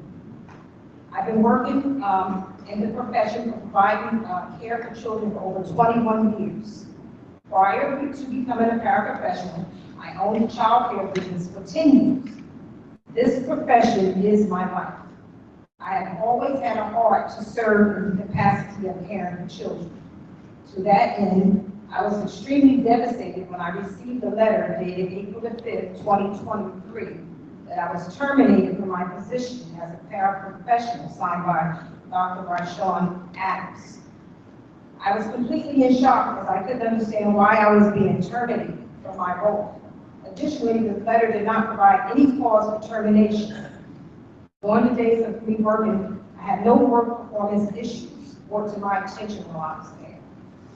I continued to ponder on what could have occurred, but I couldn't think of any situation or incident that could have led to my dismissal. On April the 17th, I went to the Board of Education to meet with Human Resources to ask them what has happened, and why I was being terminated. I spoke to Dr. Lashana Gibson, the Director of Human Resources. Unfortunately, she was abrupt and informed me, let me know that it was due to my work performance. I asked if she could provide me with further information to include details regarding the work performance that led to my dismissal. So please know that I understand that employment is at will, and that New Jersey is an at-will state, meaning either party can terminate the work relationship at any time. However, after speaking with my counsel, I was informed that since Dr. Gibson stated that this was in regards to my work performance, that she opened the door for me to inquire further. I would like to know what actually occurred that led to my determination. I can only assume at this point that my termination had something to do with my workman comp case that was filed on February 24, 2023, which I was on the playground with the children and fell down and hurt my left knee. I've been in physical therapy since then. I'm requesting that the board discuss matters pertaining to my employment. And lastly, I'd like to note that I have not even taken any days off after all. I was at work every single day. I will be extremely appreciative if the board would reconsider my termination of employment. Thank you.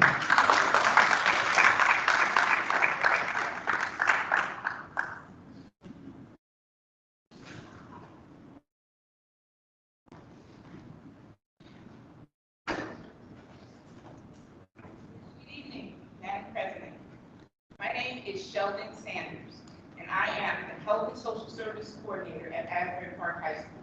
Some of you know me, some of you don't. I have been the Health and Social Services Coordinator at Asbury Park High School for the last 23 years, where I've given my all to the students and families of Asbury Park, providing counseling, support, and referrals. I've assisted students experiencing homelessness, the effects of trauma, gender identity issues, and abuse, among other issues. In response to the needs of our students, I have implemented the teen parenting program, a peer mediation program, and a student mentoring program. I've cultivated collaborative relationships with the Central Jersey Family Health Consortium, the Community YMCA, Wellspring Center for Prevention, Empower Somerset, the Center for Great Expectations, and the Mental Health Association of Monmouth County to bring needed services and programs to our students. I've helped develop policies and procedures for Section 504, IMRS, pregnant and parenting students, and crisis response. I am the one that Dr. Howard Morris calls at night or on the weekends when there is a traumatic event that impacts our staff and students, so that I can coordinate not only the high school team where I am located, but so I can also assist with mobilization and coordination of the teams in the other buildings, so that I provide support to those teams. I'm not sure if everyone knows this, but there was a 4 or 5 year period where we lost a student every single year.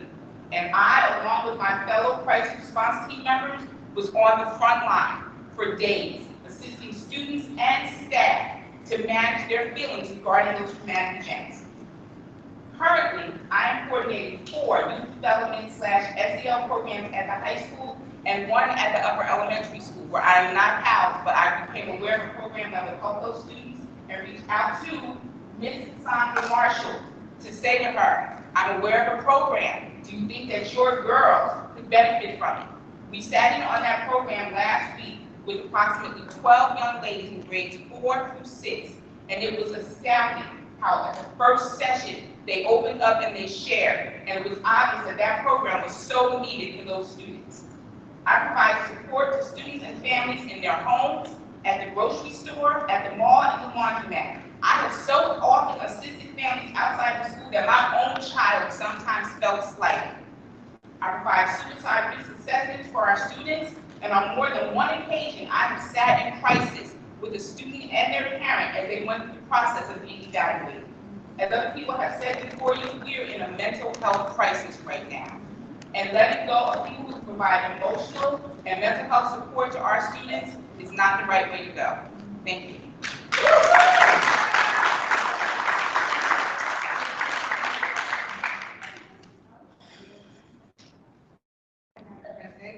I'm Liz Homer. I live in West Long Branch, and I am a paraprofessional here at Bradley Elementary. I'm here to talk about security. At a time when we should be adding security staff, we are now cutting. Why are we not taking into consideration the lives of our students and staff? Please don't think a mass shooting can't happen here. Do you think that the parents, teachers, and students in Uvalde, Texas, or Nashville, Tennessee thought it would happen in their school? In an America where we have 200 mass shootings and 2 school shootings since January, we are all vulnerable. It absolutely boggles my mind that it's even a consideration to get rid of any security instead of hiring more. What is most important to you? The lives of the students and staff are most important to me. My life is important to me. I am not ignorant to the fact that there are people who could easily get into our schools and cause harm to us. Let's make the right choice for our district, for our students, for our staff, for our lives. Don't cut essential workers while risking the lives of everyone else.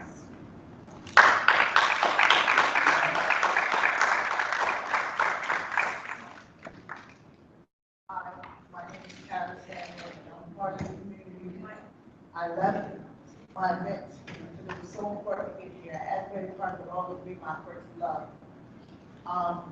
Mr. Jordan is the reason why I'm the woman I am today, why my children are the people who are here today.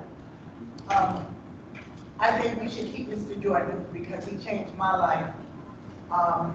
Being in Asbury Park School, talking to me, letting me know that I'm loved, letting me know that sky's the limit, you can do whatever you want to do. He's not just a security guard, but he's someone you can talk to because you have to realize some of these kids don't want to go home, are not happy at home, but coming to school made it easy with these lovely teachers, as I see right here today, that care. When I went to school in the 80s, and I want to make Asbury Park great again.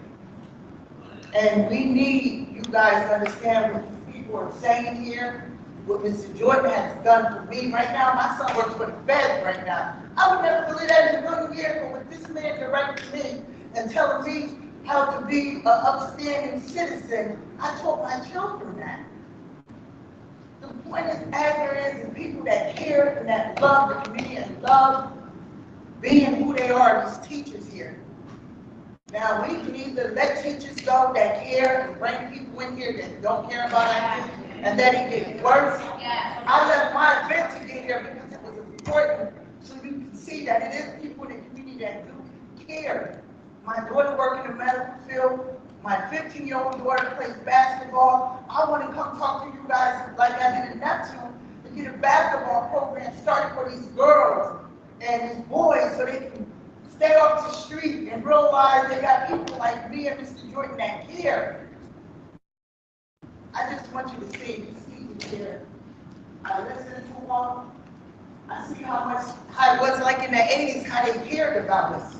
And how they tell us that, you know, we're someone special. That is so important. Because some of y'all get to go more than your big pretty house, but some of us don't. You know? A lot of kids don't want to tell about what's going on in their personal life at home. But you know, I look around and I see these teachers here. This reminds me so much of Miss 80s. This lady right here, my daughter went to college. My firstborn went to college, and she came to my house every day to teach my daughter, to show her, because it was overwhelmed. I never made it to college. But I promised my mother that my children will. And this lady came over every day to my house. I didn't know, but my daughter, she's amazing right now. Let's make Asbury Park great again. Let's get these students back staying in school and off the streets. Let's figure out a plan. If you don't have the budget, then let's figure out how to raise the money like we used to do in the 80s. Right? 70s, so I'm 80s. I'm, you know, 80s. You know? Listen. So I understand the budget, and everybody keeps talking about the budget. But back then, we figure out how we can fix the budget, how we can raise, how we can raise something, get the community back together like it was. I'm already doing it for Neptune right now. I came to a basketball game to see how the girls play, to see how I can figure out how I can help them out. Yes. I'm sorry. I'm being interrupted. Oh, God. I'm sorry. All right, that's fine. But you guys will be seeing me, because I got plans for Asbury, just like I got plans for Neptune. We're going to make Asbury and Neptune great again. Thank you, guys.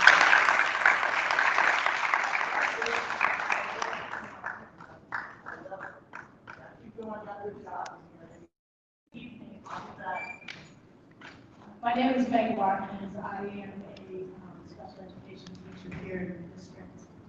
I've been in the district for about 20 years now. I have had the wonderful opportunity to work with many administrators and coworkers. I have seen them come and I've seen them go. I'd like to address several issues. I don't want to reiterate a lot of things, but I just want to go over them. As for the issue of loss of students to charter schools, I absolutely agree. I'm astounded at how many we have lost over the years. And it proves me because we have the highly qualified staff and personnel here that can meet the needs of our students. But I see some lack of initiatives by our district to actively pursue to bring them back. to go out and ask why are you leaving? What is it that we can do to make you want to be back here? Just as we've lost our students, we've also lost dedicated, caring, concerned educators. We have lacked adequate materials to teach the children. We have changed our curriculum in 20 years. I can't even tell you how many times. And we never give it a chance to see what the final outcome will be. How are they going to, what can we see in 5 years? What success rate are we going to see with that one program? And I have yet to see one yet go through, to follow through for at least 5 years. I think if we did that, I don't think we would see the struggles that we do. I don't think they would be as great. I also have concern about losing our highly trained, credentialed security, Louis Jordan. I've had the pleasure personally to work with him. He has personally had me go on the website for the government to do training, to be certified for crisis management. And he has, since I've arrived, he has implemented many emergency services that we have now, addressing issues, safety concerns, have trained our personnel, and make sure that they are following through, the security officer doing their job to make us, not just teachers, not just administrators, but our students feel safe. Not only we're losing the head of security, but we have student services and staff being cut. Staff, that is very, very important. I know they've said about the statistics about depression and the loss of life, and I have been in every single school. We need to come together as a team. We need to sit down together, administrators and teachers and educators, and look at who we have, who is here, and address the concerns and work together to build the community that we want. We need to, instead of going on losses, we need to make it a big win. I ask you to consider that. Thank you.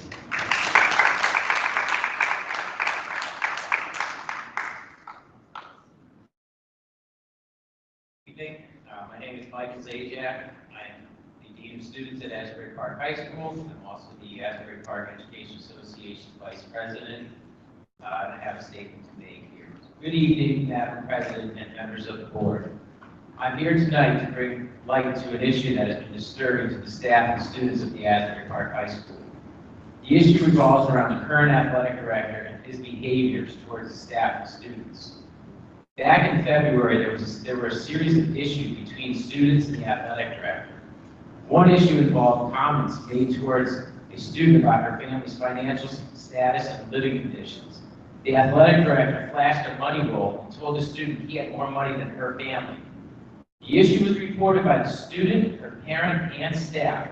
Was this investigated? Were staff members questioned? Asked to give a statement? No, nothing happened.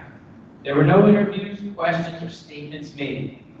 Another issue occurred when the athletic director and a student had a heated verbal exchange, and the athletic director expressed to the young man he should have his father come in and perform oral sex on him if he even has a father. While all this is extremely disturbing, the biggest disappointment is the lack of investigation in each of these incidents.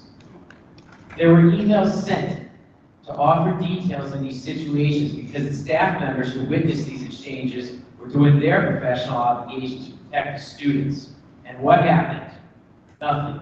No reprimand, no investigation, nothing. What are we teaching here? The message is crystal clear. If you're a Dr. Adams crony, not only can you speak to the students and staff in any manner, you have no worries because you will throw a blind eye to it. And if you don't believe me, ask Dr. Adams to show you his responses and emails pertaining to this matter. You won't find any because they don't exist. The irony is Dr. Adams responds to most emails within minutes. To further prove this point, staff members have received letters of reprimand, low observation scores, and a host of other antagonistic behaviors in connection with this athletic director. Thank you.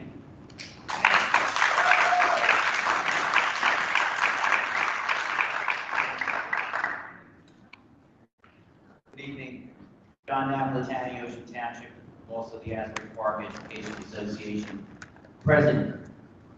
In the movie The Perfect Storm, which is based on a true story, they all died on the boat for one reason and one reason only. The captain made poor decisions. I want to thank my team for getting up here tonight, having the guts to get up here in front of this board and speak. I got my Vice President, Mike Zajac, Secretary Danielle Petrucci, Sean Hamilton, our treasurer, and of course our grievance chair, Stephanie Kelly. It saddens me to continue to be up here, but some corrections that I need to make is in regard to what was said earlier. Yes, Ms. Osby, I agree with you. We should be up here fighting for our kids, and that's what we do, and that's what the staff did tonight. They're fighting for those services for these kids. Number two, this board did not fight the S2 decision. There were very few of you left up there. You didn't fight when you had the opportunity. The other thing is, you haven't met with the mayor in close to a year. And I just got that from Mayor Moore. I challenge every board member up here to give Moore a call. Call him a liar. We all know John pretty well. John doesn't lie.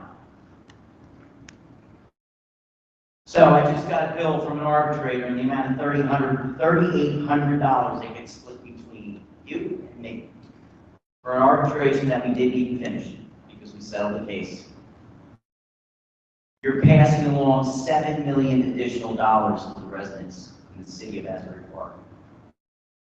We've had over 40 grievances. How much more money in legal have you spent in the last 2 years compared to 5 years ago? Check the legal bills out. And in my other role over in Ocean Township, and everybody knows what it is, I'm up there just like you on the days. My labor attorney said to me the other day, I'm not spending a lot of money on legal right now. What's going on? You want to know what's going on? I have department heads right now that have strong labor management relations.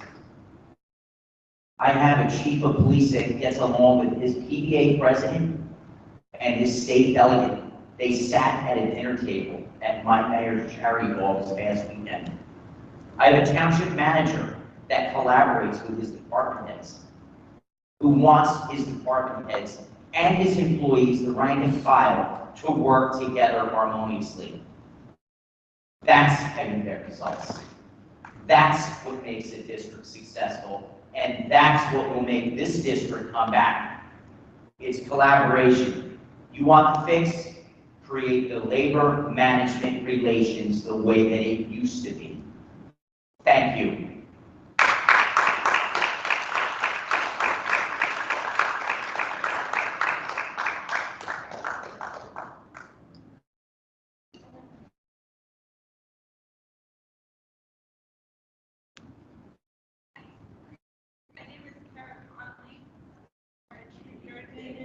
And I am the school counselor at Bradley Elementary School.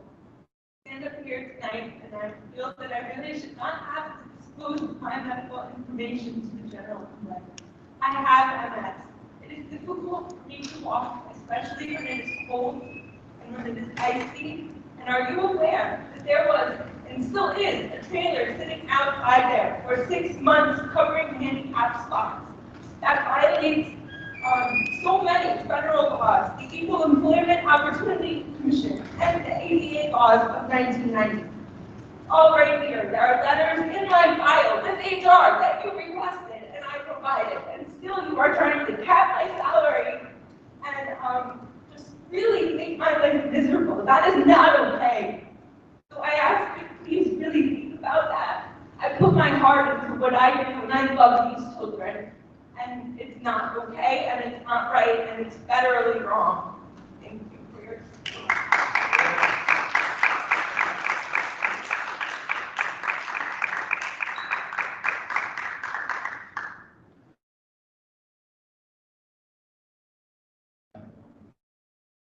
I guess at this time, I'll close public participation.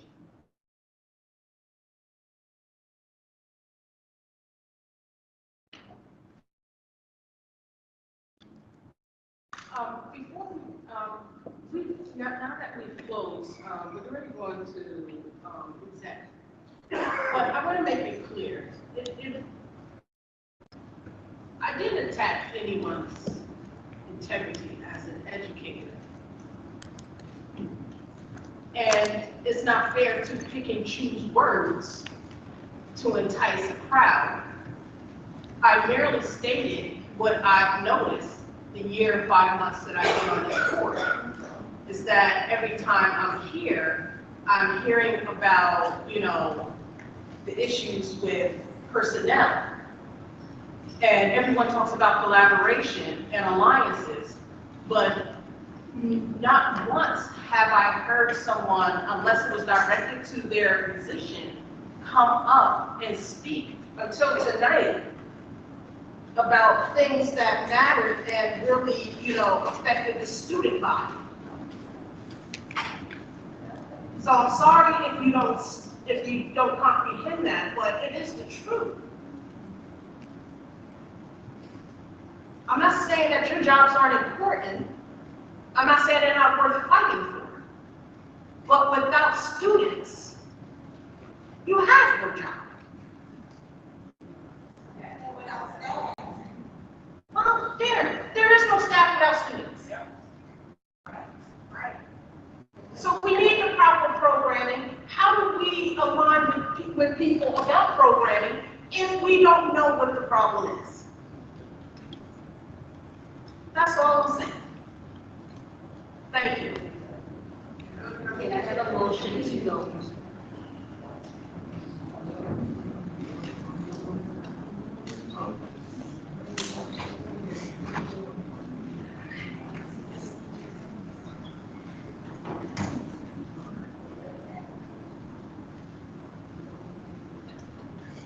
I'm just getting the next part. Can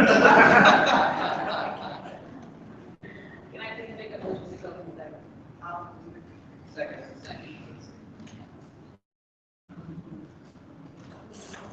The board is going to retire to close executive session to discuss matters of attorney-client information as well as personnel and ongoing litigation.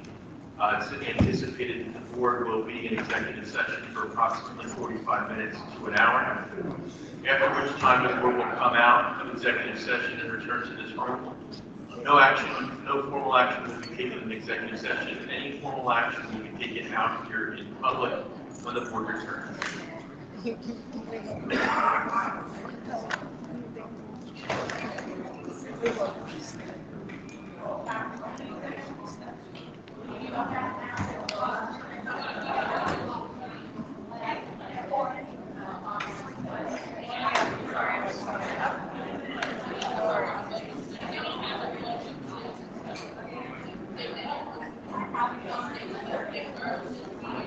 Oh, you got it.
One day or 2 days. Something different.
We need a couple of jobs. I've been offered people money to change the listen, I'll give you my money, I want to go home. Hello, lady.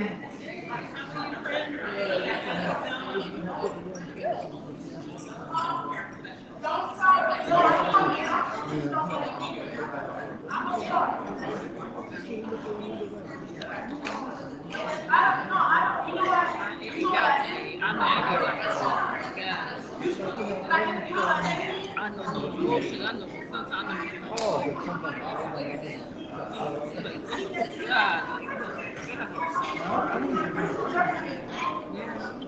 Football helmet. Definitely felt today.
But you got people, you trying to have people just sit in the district and get paid. You got people that can be a principal over there at the high school, he's getting paid. I was saying, you're not getting even with him. Exactly. He's happy as hell. When you get paid $50,000 back to your job, it's not gonna terminate those $40,000 earners. We got to terminate 5 of them to equal 150. You see me turn around looking. I think you want to write people up for nothing.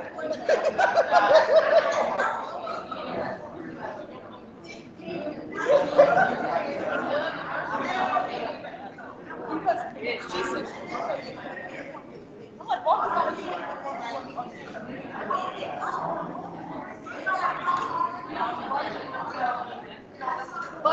so now when you have 90 people in patient care, and nobody, regular. I picked up like 2 or 3 words. Yeah, that's good.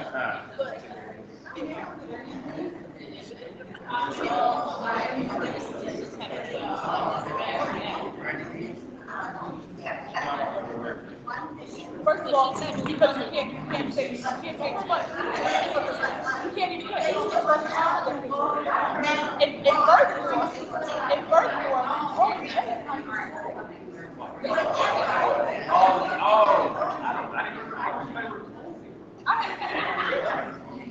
but I did my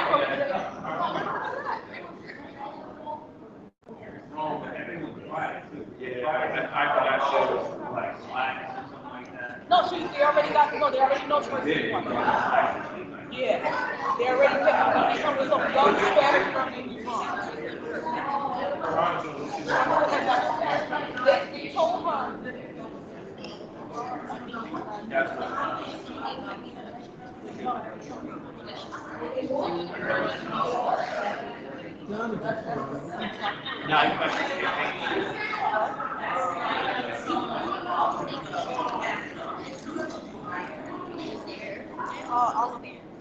I was at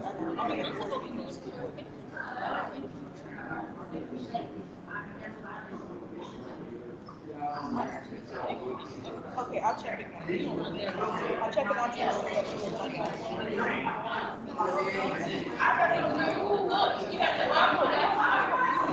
also, like,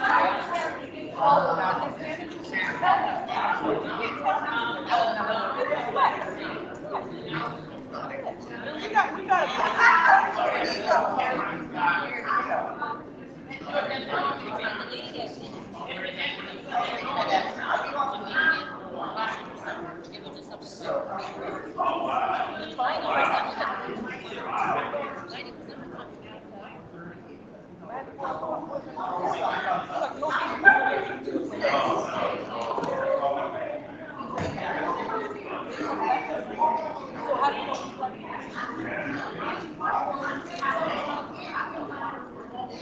and that's not even the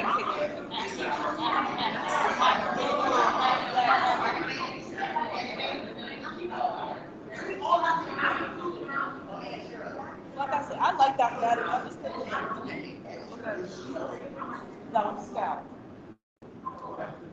You know everything. That's why I said it. I hate it. You know how much I get so corny and walk away from others and start talking. That got me being corny.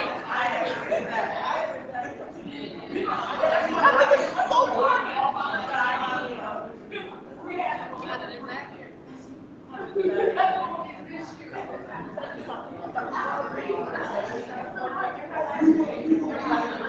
That's what I'm saying.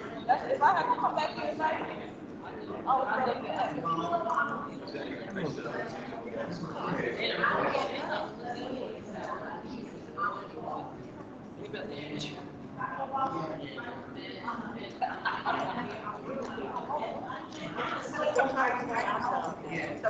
They made me thirsty, so they gotta leave.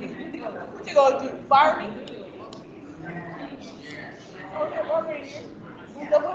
Whenever this drops, it disappears.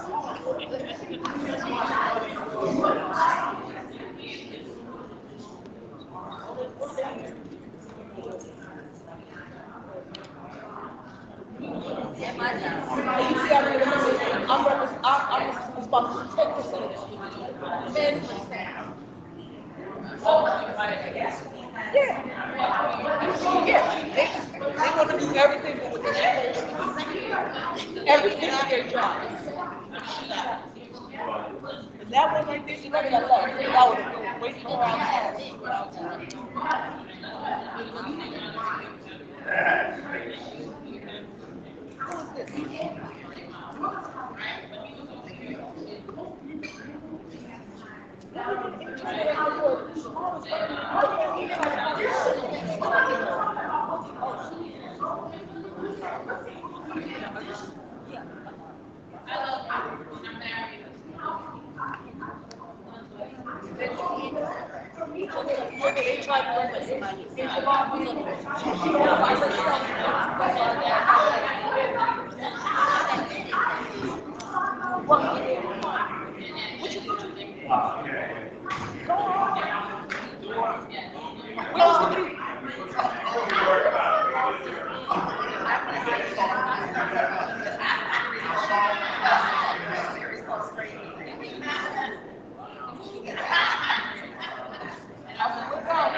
Who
is this?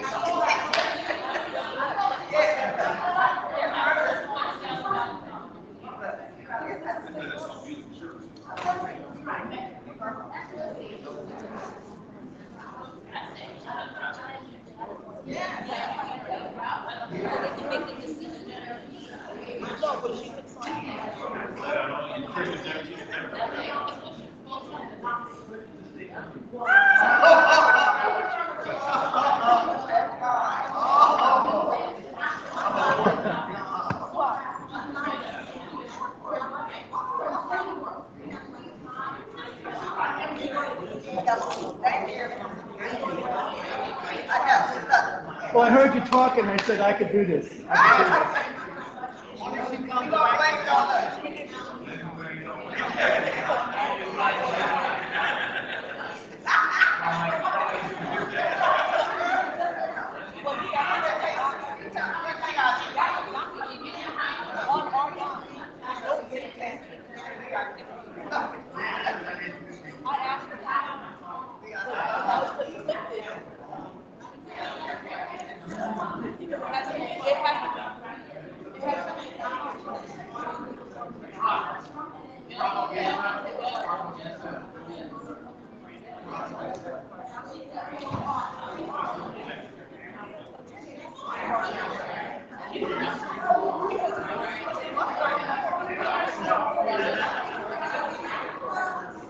Some angry people in here.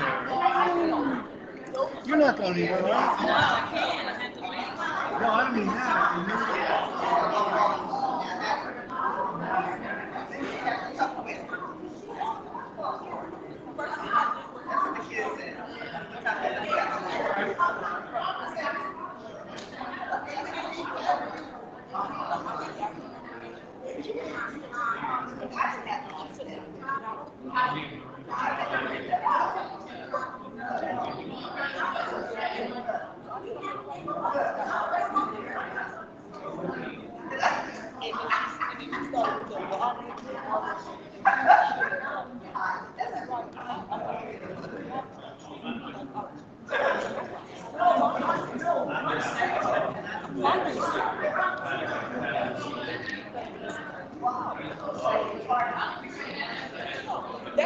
That's why I got to spend time. Therefore,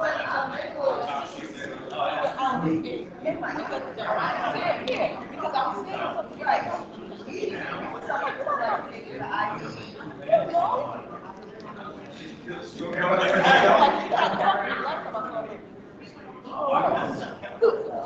what's on the wrong side of us?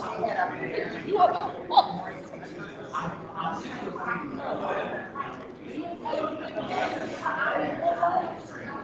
Unless something's mad in there.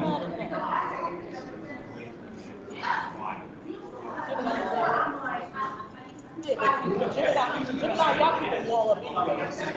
My son is hello, how are you? Like,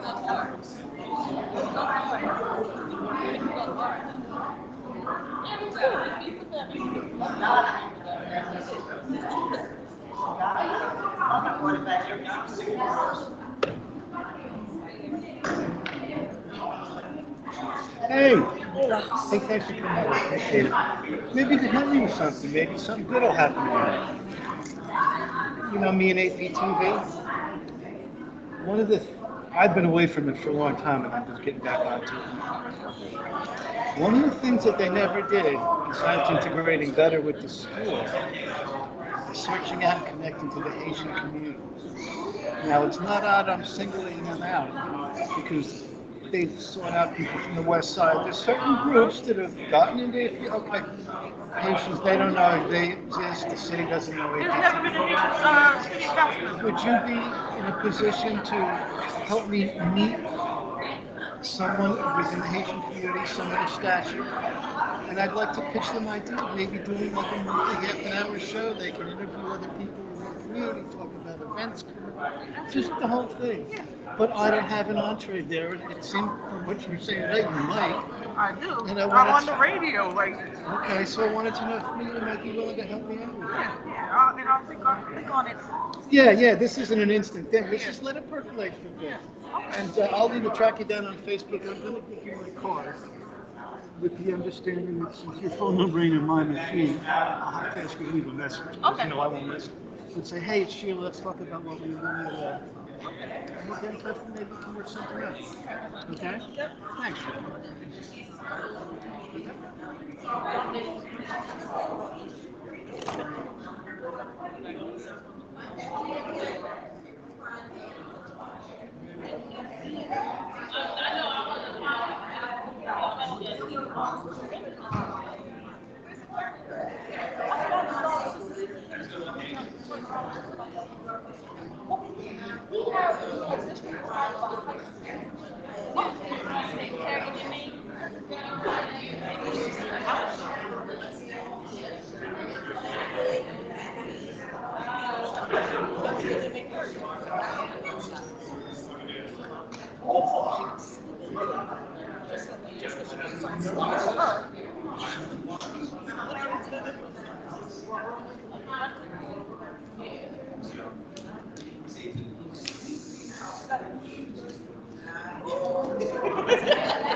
Go tell him.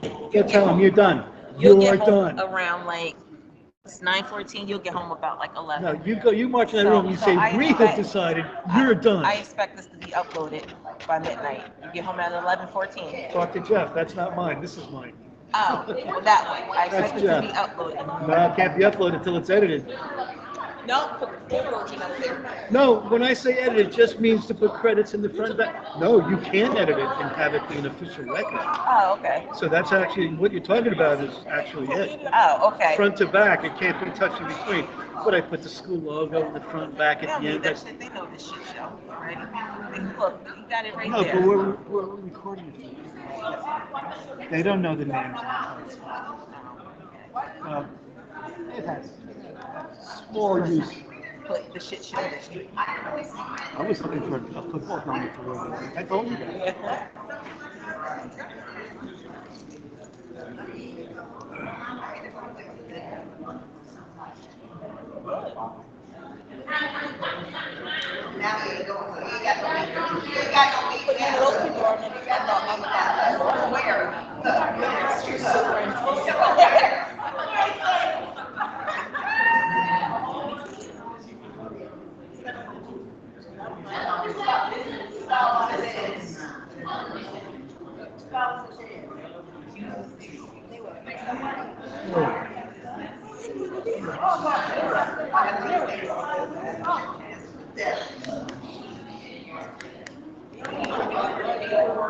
Because she walked next door and she found a non-respectful.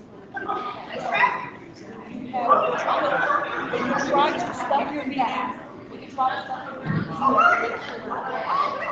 you have to make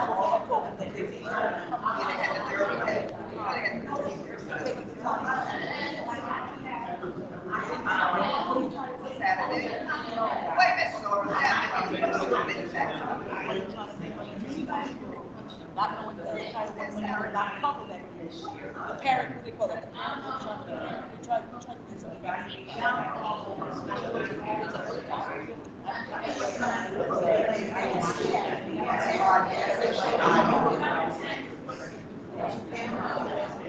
The funding I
Me va a falar, vou comer. Ok, mamãe.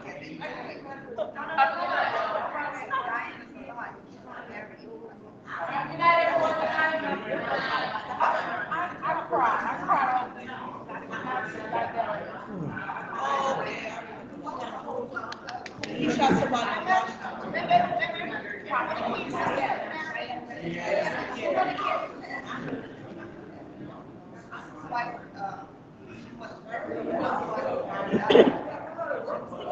You got all these kids. I remember you got to talk to somebody. Yeah, they beat you up. You might have to fight them. And now you did. I was on my third fight with this girl. I'm like, I want to keep it outside. I said, I'm gonna keep fighting this girl. And then you go crack on the side. Yeah. He's like, okay, so now I gotta make it. And that's the most ridiculous thing. You wasn't the next day. No, you just, and then you walk home right across the street from the person who fought all the way home like I can't. They don't do that. Because they don't have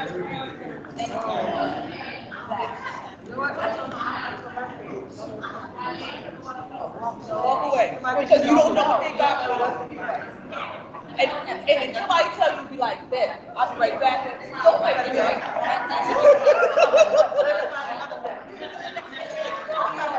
You gonna be right back to the empty spot. The shit ain't gonna be here.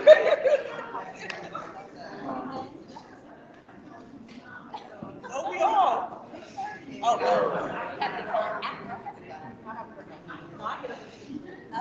Yeah, that's about the time I'm gonna take the beer. I want to extra hours.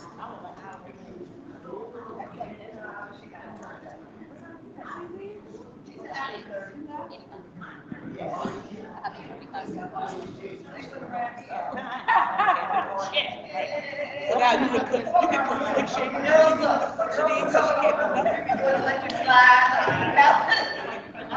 Ah, you can't go I don't even know what my son is. I was just talking about gravity. You know how bad not that he got one foot in the grave and MLK. He got one foot in MLK. I've never seen her happy. And she is right now. What school she at? Over Morristown. It's a nice town.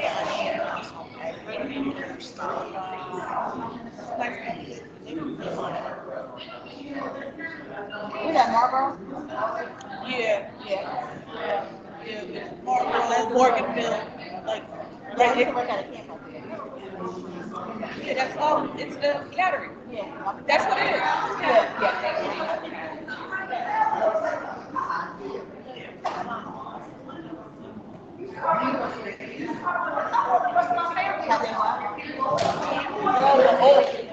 The amount of special education people are about to do. They're all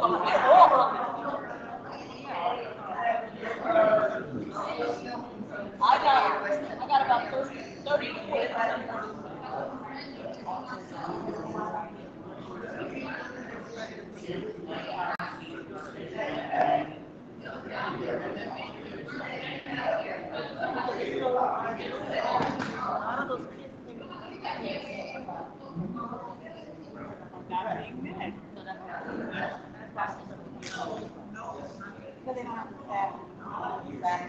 I work at a school where we got Asbury. We got two ABAs. We got two ABAs, one in the west and one in the east. Asbury has one ABA for the whole district. They need to hire a teacher. If you want to accept kids, if you want to, they deal with behavior. That's all they do. That's all they do. Yeah. So you get any more kids, you want to meet. You have principals in the district. They don't know. They don't around with security. because they're scared of the kids. They don't know how to do And shut up. When the principal when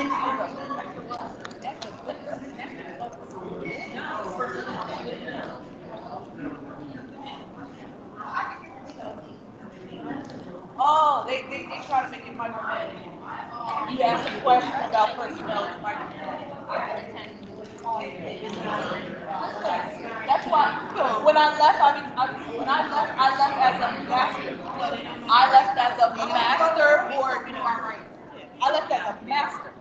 So when you come in here telling me what I could and can't, they made us not true. They made us go for it.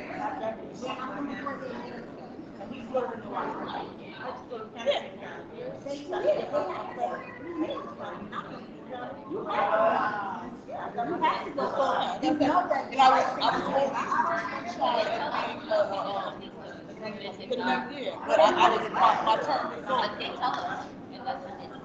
And that's your time. Nobody pays you. But I go because I want to know what I need to do.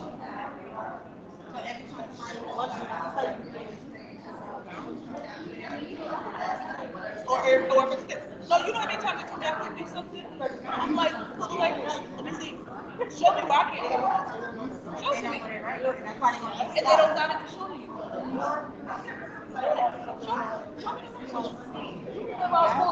They always want to be stuck.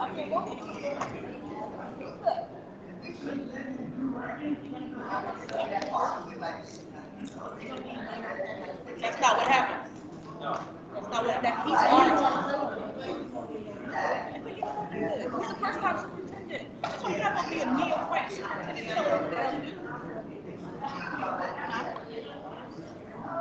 I'm here, and I'm here. If it makes a law, you're supposed to be and he's sitting there. People don't know. He's supposed to be sitting there. But he wasn't doing it. Oh, all the cameras go live. The cameras. What? Oh, the cameras stay on. What? The cameras stay on. I'm not sure your question. This camera.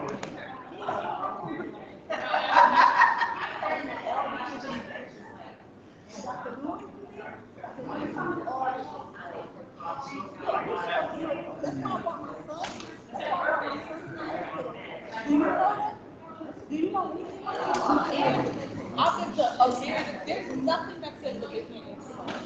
Nothing. Nothing.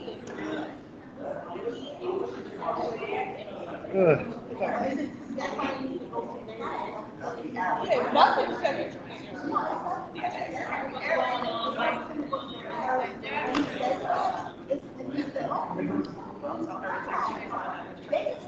just like they tried to cut public participation, I said, oh, public.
Yeah, you have to, because it helps you.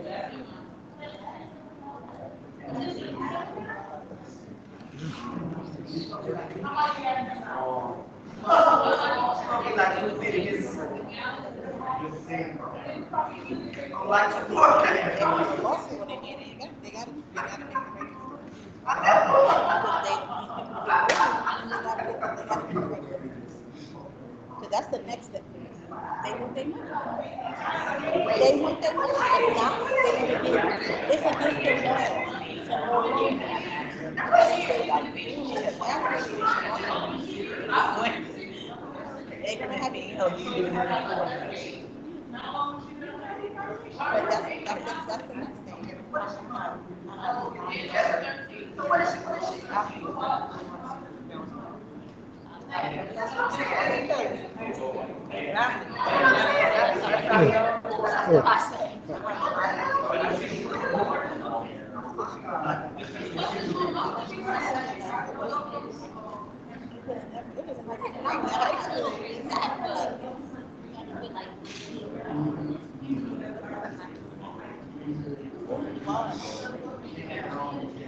Well, my mom was that. My mom was that. Rock was coming after rock. The residents meeting. Like, she was a pop professional. Yeah, my mom passed away last year. Yeah. So she was, oh my gosh, she was with her own no, she left. Yeah, she was with Miss working with David. Yeah. Yeah, she was, yeah. No, not them. Not the aunt. The aunt. Yeah, the aunt. Yeah. But yeah, but when my mom was here, they did a lot of stuff with staff. They cared about the staff. They wasn't even on the foundation. Staff. Yeah, Mr. Baby actually. That's what Mr. Rodinger used. That's what Mr. Rodinger used to tell me as freaking carrots. Yeah, that they claim they don't have anyone. You young people. But it's not that anymore. It's not a different name. They got a different name to make it sound. The man Yeah. We talk. We connect. Thanks. The middle school do too, but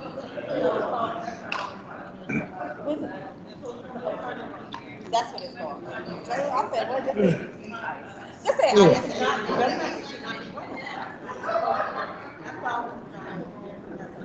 my son I did one time. You march in there. You say, "You're all done. We're telling you, you're done. Get out here. Finish the meeting." Oh my God. You know, you're retired. I do my job for a long time. I tell you, I give you a lot of credit because you have your employer, but you sit and hear a lot of different points of view and how you balance it. I mean, you can just listen, not say anything, and then that's fine too. But I wish I could say stuff. I'm like, I bet you do. No, that's what I'm saying. For the most part, I'm on this side because what they're doing on this side is not right. But I try to keep a poker. That's why I can't play poker. Poker face. I don't have one. No, my face says it all.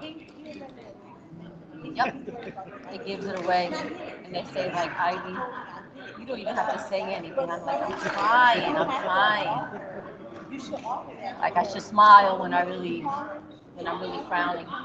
Because I don't agree with what's going on. My because, I mean, I get a check from you guys, but I'm not like an employee. I don't have any skin in the game with them or them.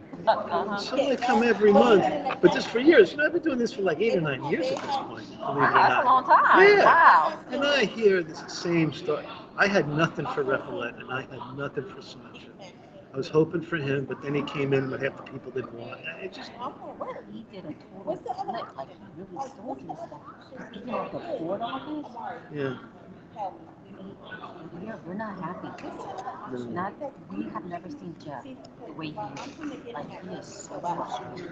And for him to speak on the budget, John, he did not sit with us, had no input, nothing. Who was Sean or Jeff? Yes, no, Sean. It's pretty much been Jeff and myself. Rashawn has gotten so defensive. I'm afraid he's cut himself off from all the info that he needs. He doesn't want help from anybody. The county superintendent talks to him, and the way he was sitting there today, that's how he was sitting with the county superintendent. I'm like, dude, it's okay. We all have to take criticism. We all have to take advice. We're not always going to be right.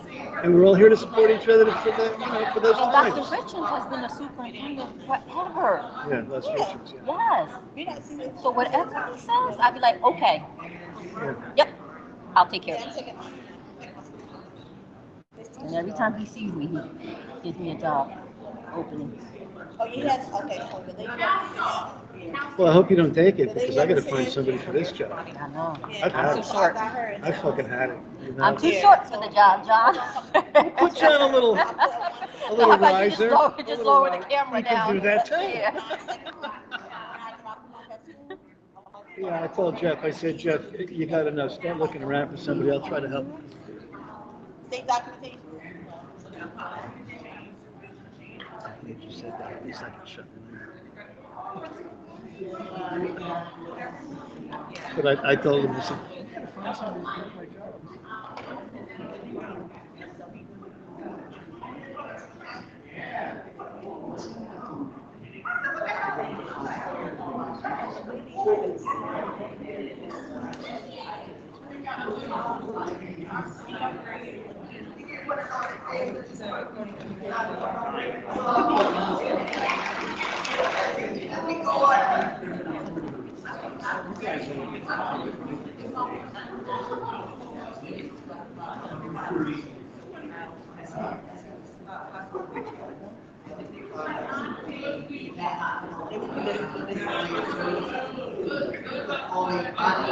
That kills me.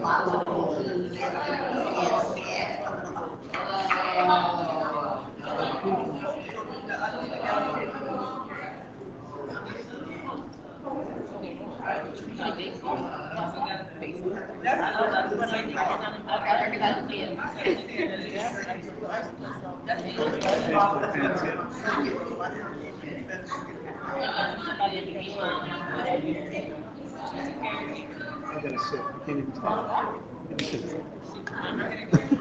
She said she's not staying, but she's in the club. But you got another number? Oh, you started us. What do you like to play? The coach. Like she catch? She did catch. She did catch last year. And she played pitcher. She played first base. But now they have her in outfield. Now they have her in outfield because they don't have that many players that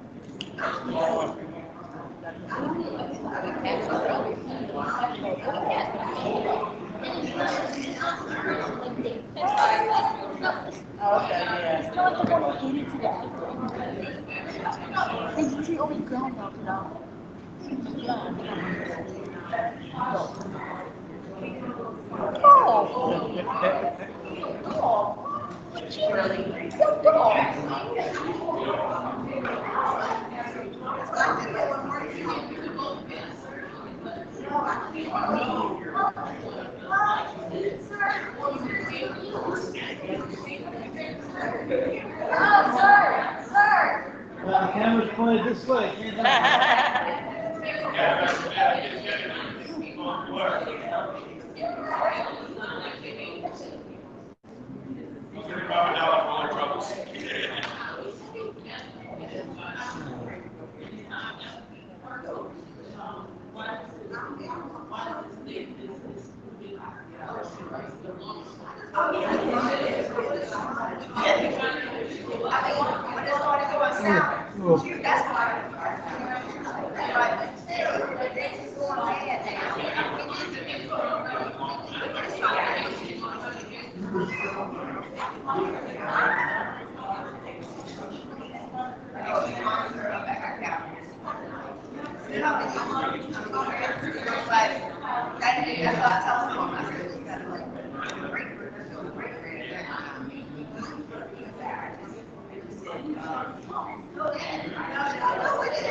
It's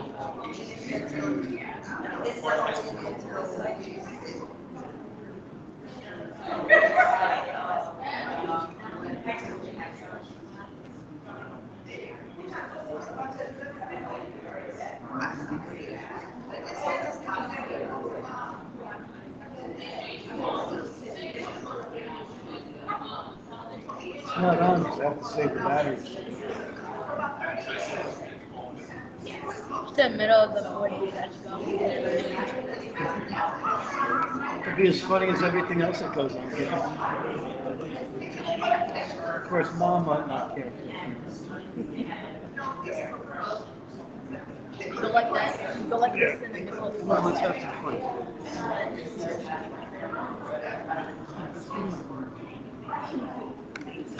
She's good. I can't see. You can't? I'm so Oh, wait. Okay. There you go. Also, you got to stand back just a touch, yeah. Okay? Have fun.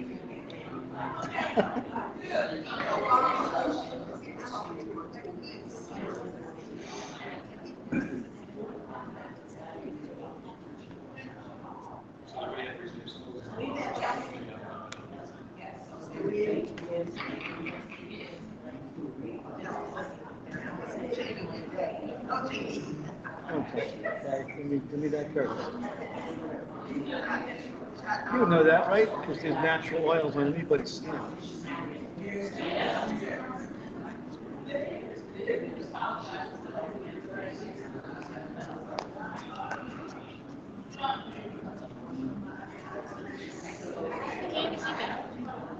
No, when you get close enough.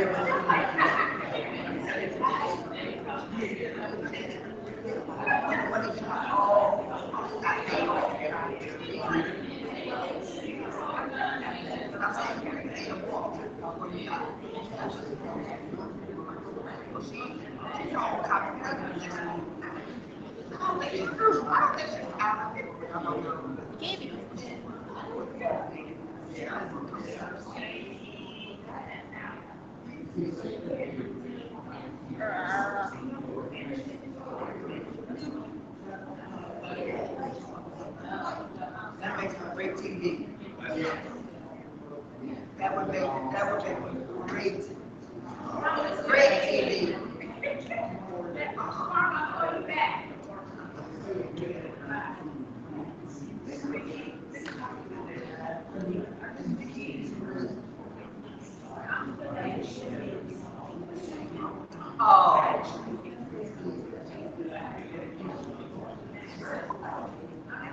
Why don't you go to the? Why don't you go in there? Why don't you go in there? Because that's the whole reason they go in there is their private matters. They talk about legal stuff or firing people like a lot is committed. That's our private stuff. You can't see.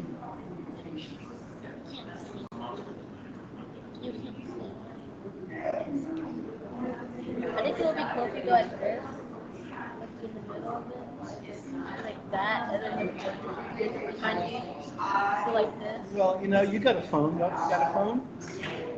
Make a movie. Make a movie with your phone. And then where it disappears. So you like this, you like cover up the thing, and have all the board meetings. Well, stop. Make a movie. You can make your own movie on the phone. Matter of fact, did you know they have film festivals only for things people have done on their phone? You can't use a fancy camcorder and you can't edit. It has to be totally made on a phone. You can watch that. I'm going to be sitting down at 10. I'm an older guy and I'm tired. What? Look. Tea? Why tea? Because it's not a fancy. It is actually. Well, if you think it is, then God bless you. Let me grab my chair.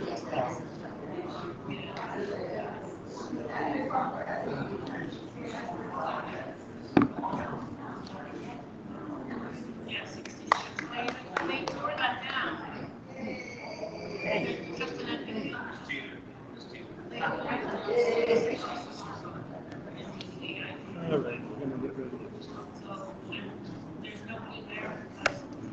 Please don't, okay? We had some fun. Now we gotta get ready to go back to real life.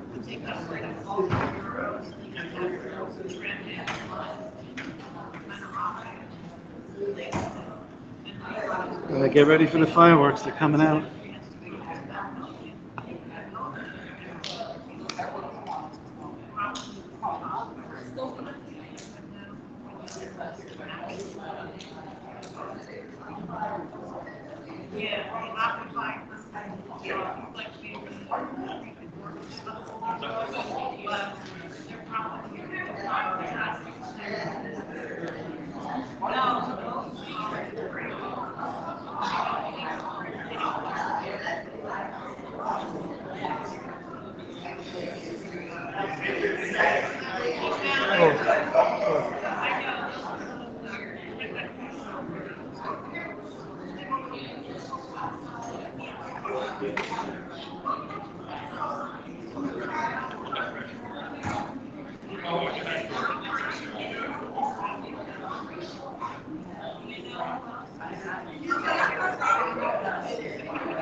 You doing, pal? Hanging in there?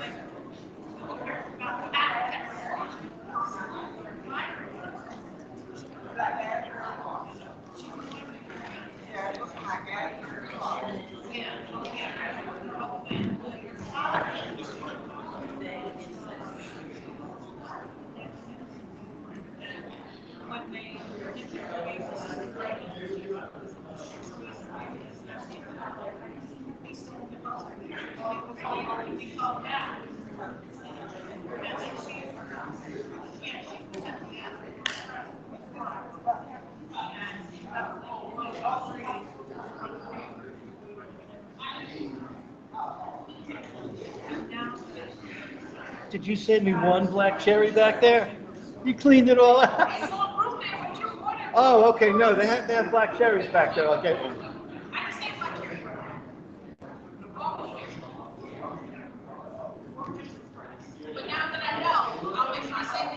Oh. We put him on TV.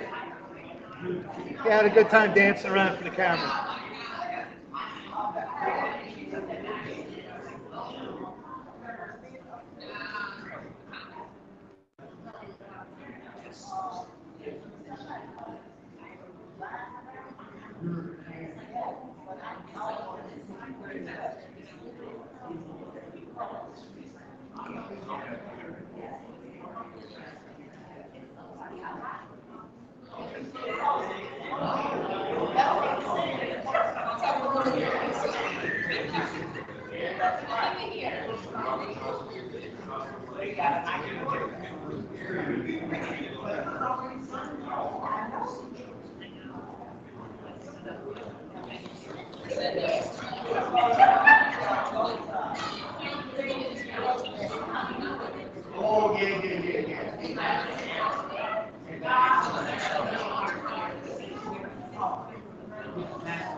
I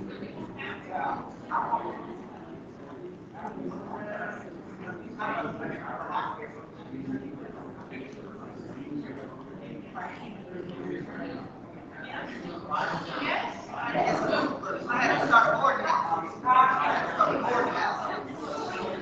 I was like back in the day, right? Right. I love you. Right. That's what we made it back in the day. Was I was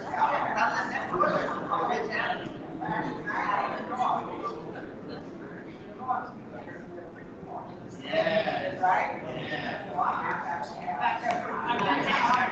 That's right.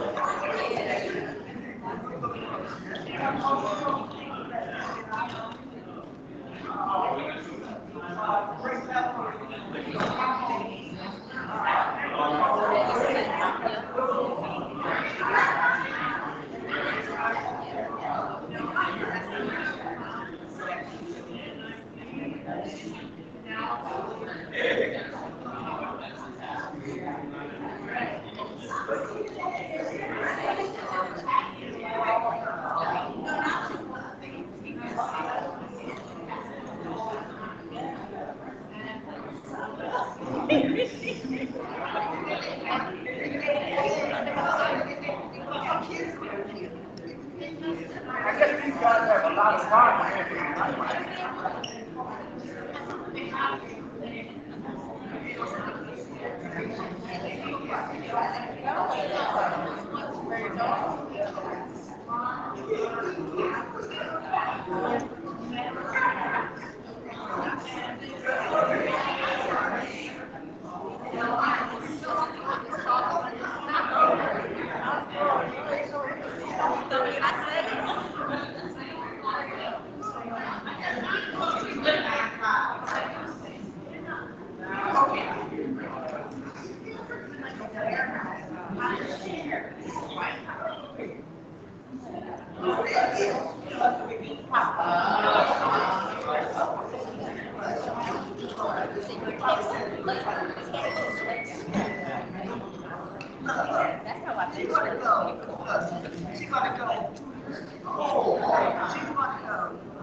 I'll sit by it.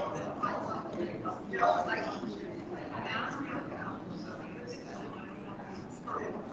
Sean, here you go.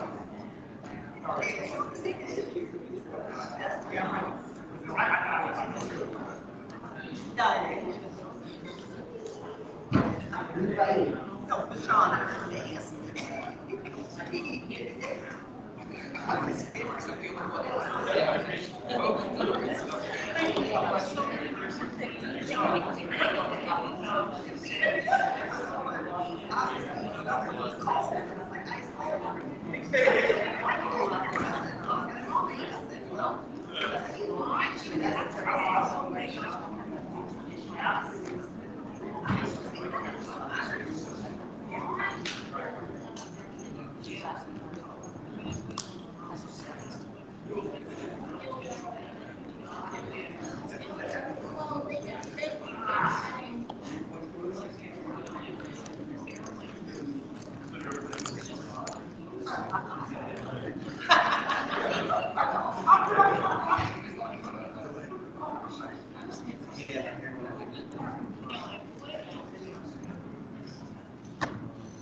Okay.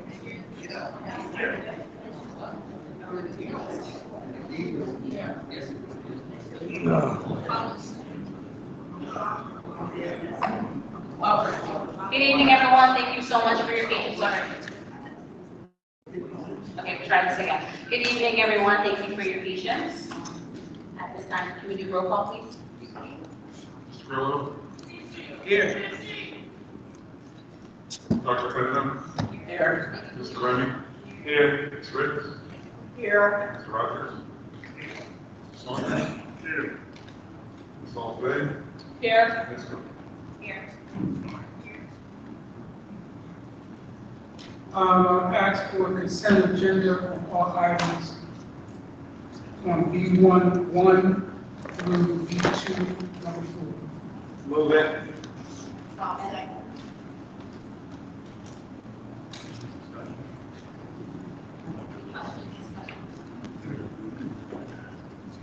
None.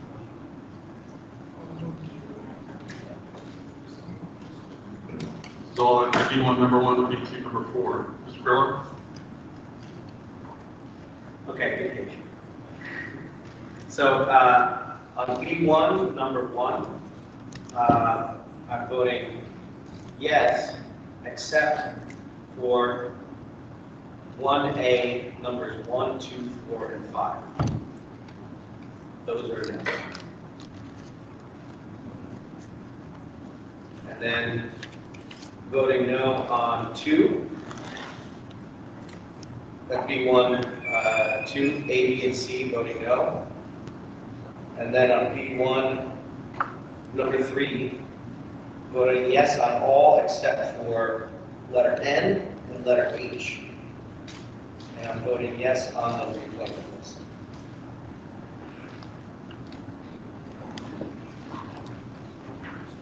Mr. Grillo, the N and H, you said B1 number 3, yes on all except for N and H, for N and H, no. That's on B2, those are no, yeah, those are no. Thank you.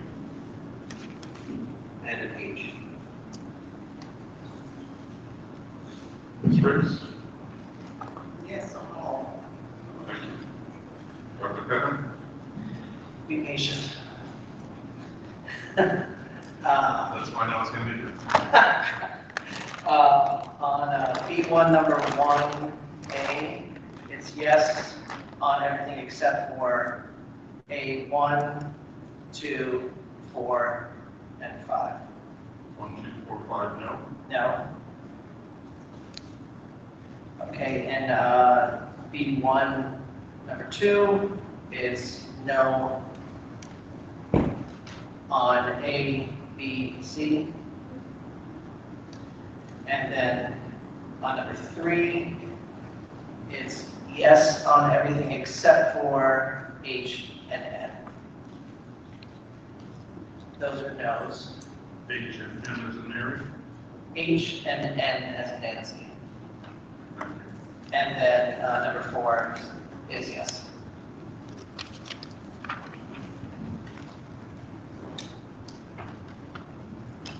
Mr. Rubin? For B1, section 1 and 2, no. B1, 3,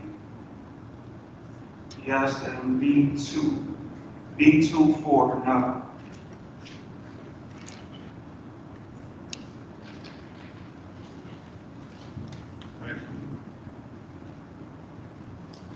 Mr. Rogers?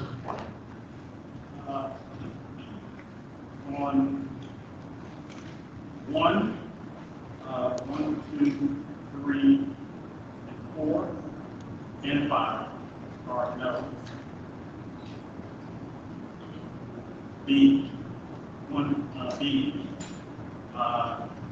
yes.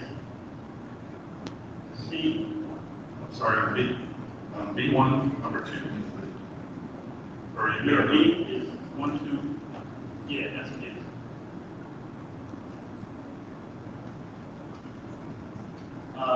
Two, A, B, and C, no. On 3,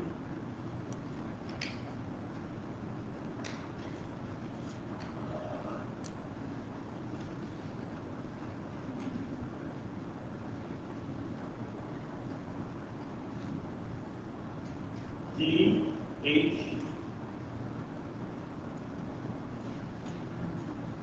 and K, I, M, are a no. And on the reappointment, there's a person on the reappointment list that I want to take off.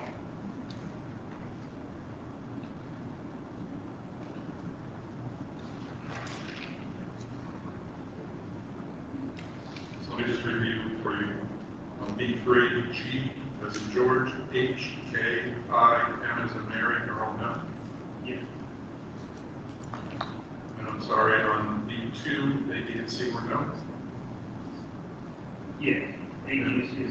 Thank you. On number 1, I have number 1A, 1, 2, 3, 4, 5, no. Yeah. And then we'll go to B and C.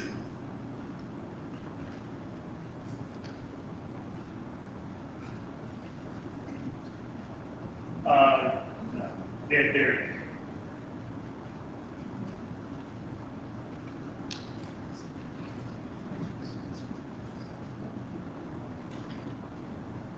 Mr. Rogers, it's been brought to my attention that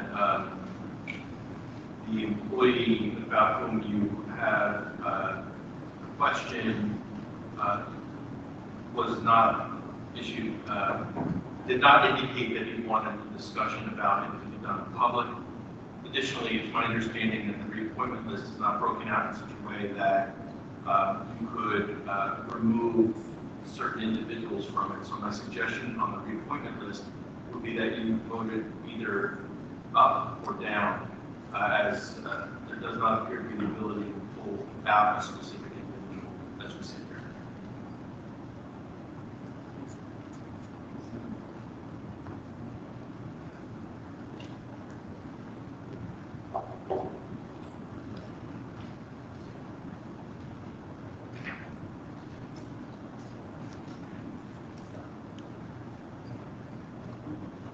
I'm probably the only person, so I'll go in there.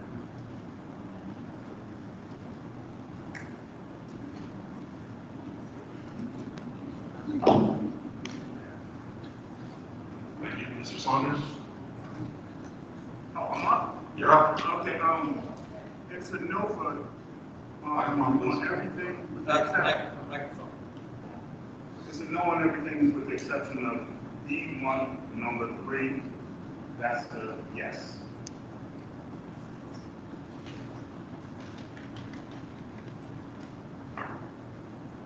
So no on all except B1, number 3. Yes. Thank you, Ms. Oldsby.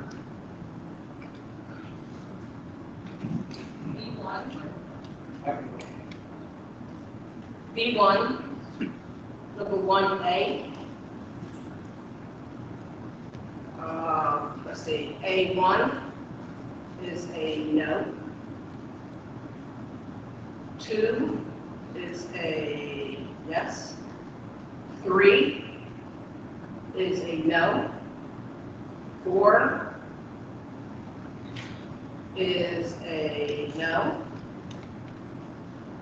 5 is a no.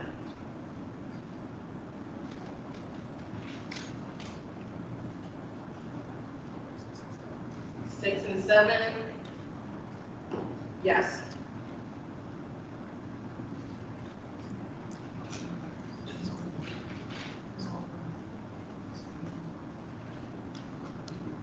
B1?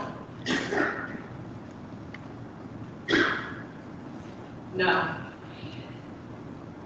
Okay, I see what you're saying. But B, no. All B. C?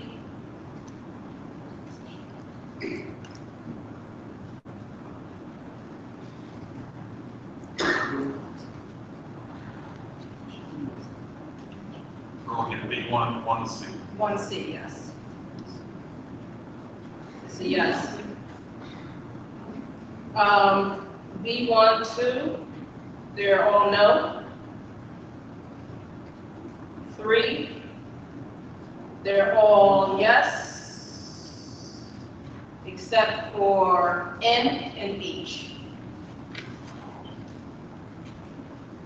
N is in Nancy and H, or Yes. And 4 was a yes. 4 was a yes. Let's go. Yes, yeah, I guess. Oh, so everything's yes except, no on number 1A, 3 is 5, 2, 8, B, and C. And yes, everything.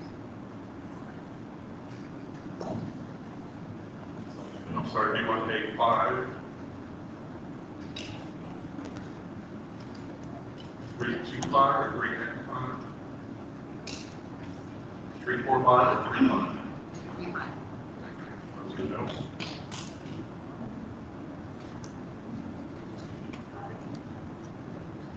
B and C said yes.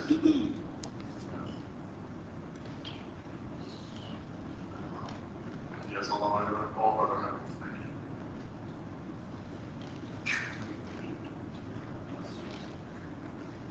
I want to see your notes, Mr. Hickson, after that. That's how we take an half hour break now. No, you're not.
I do.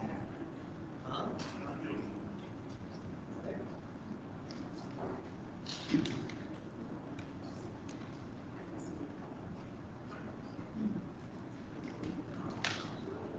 Yeah. You're in the same class.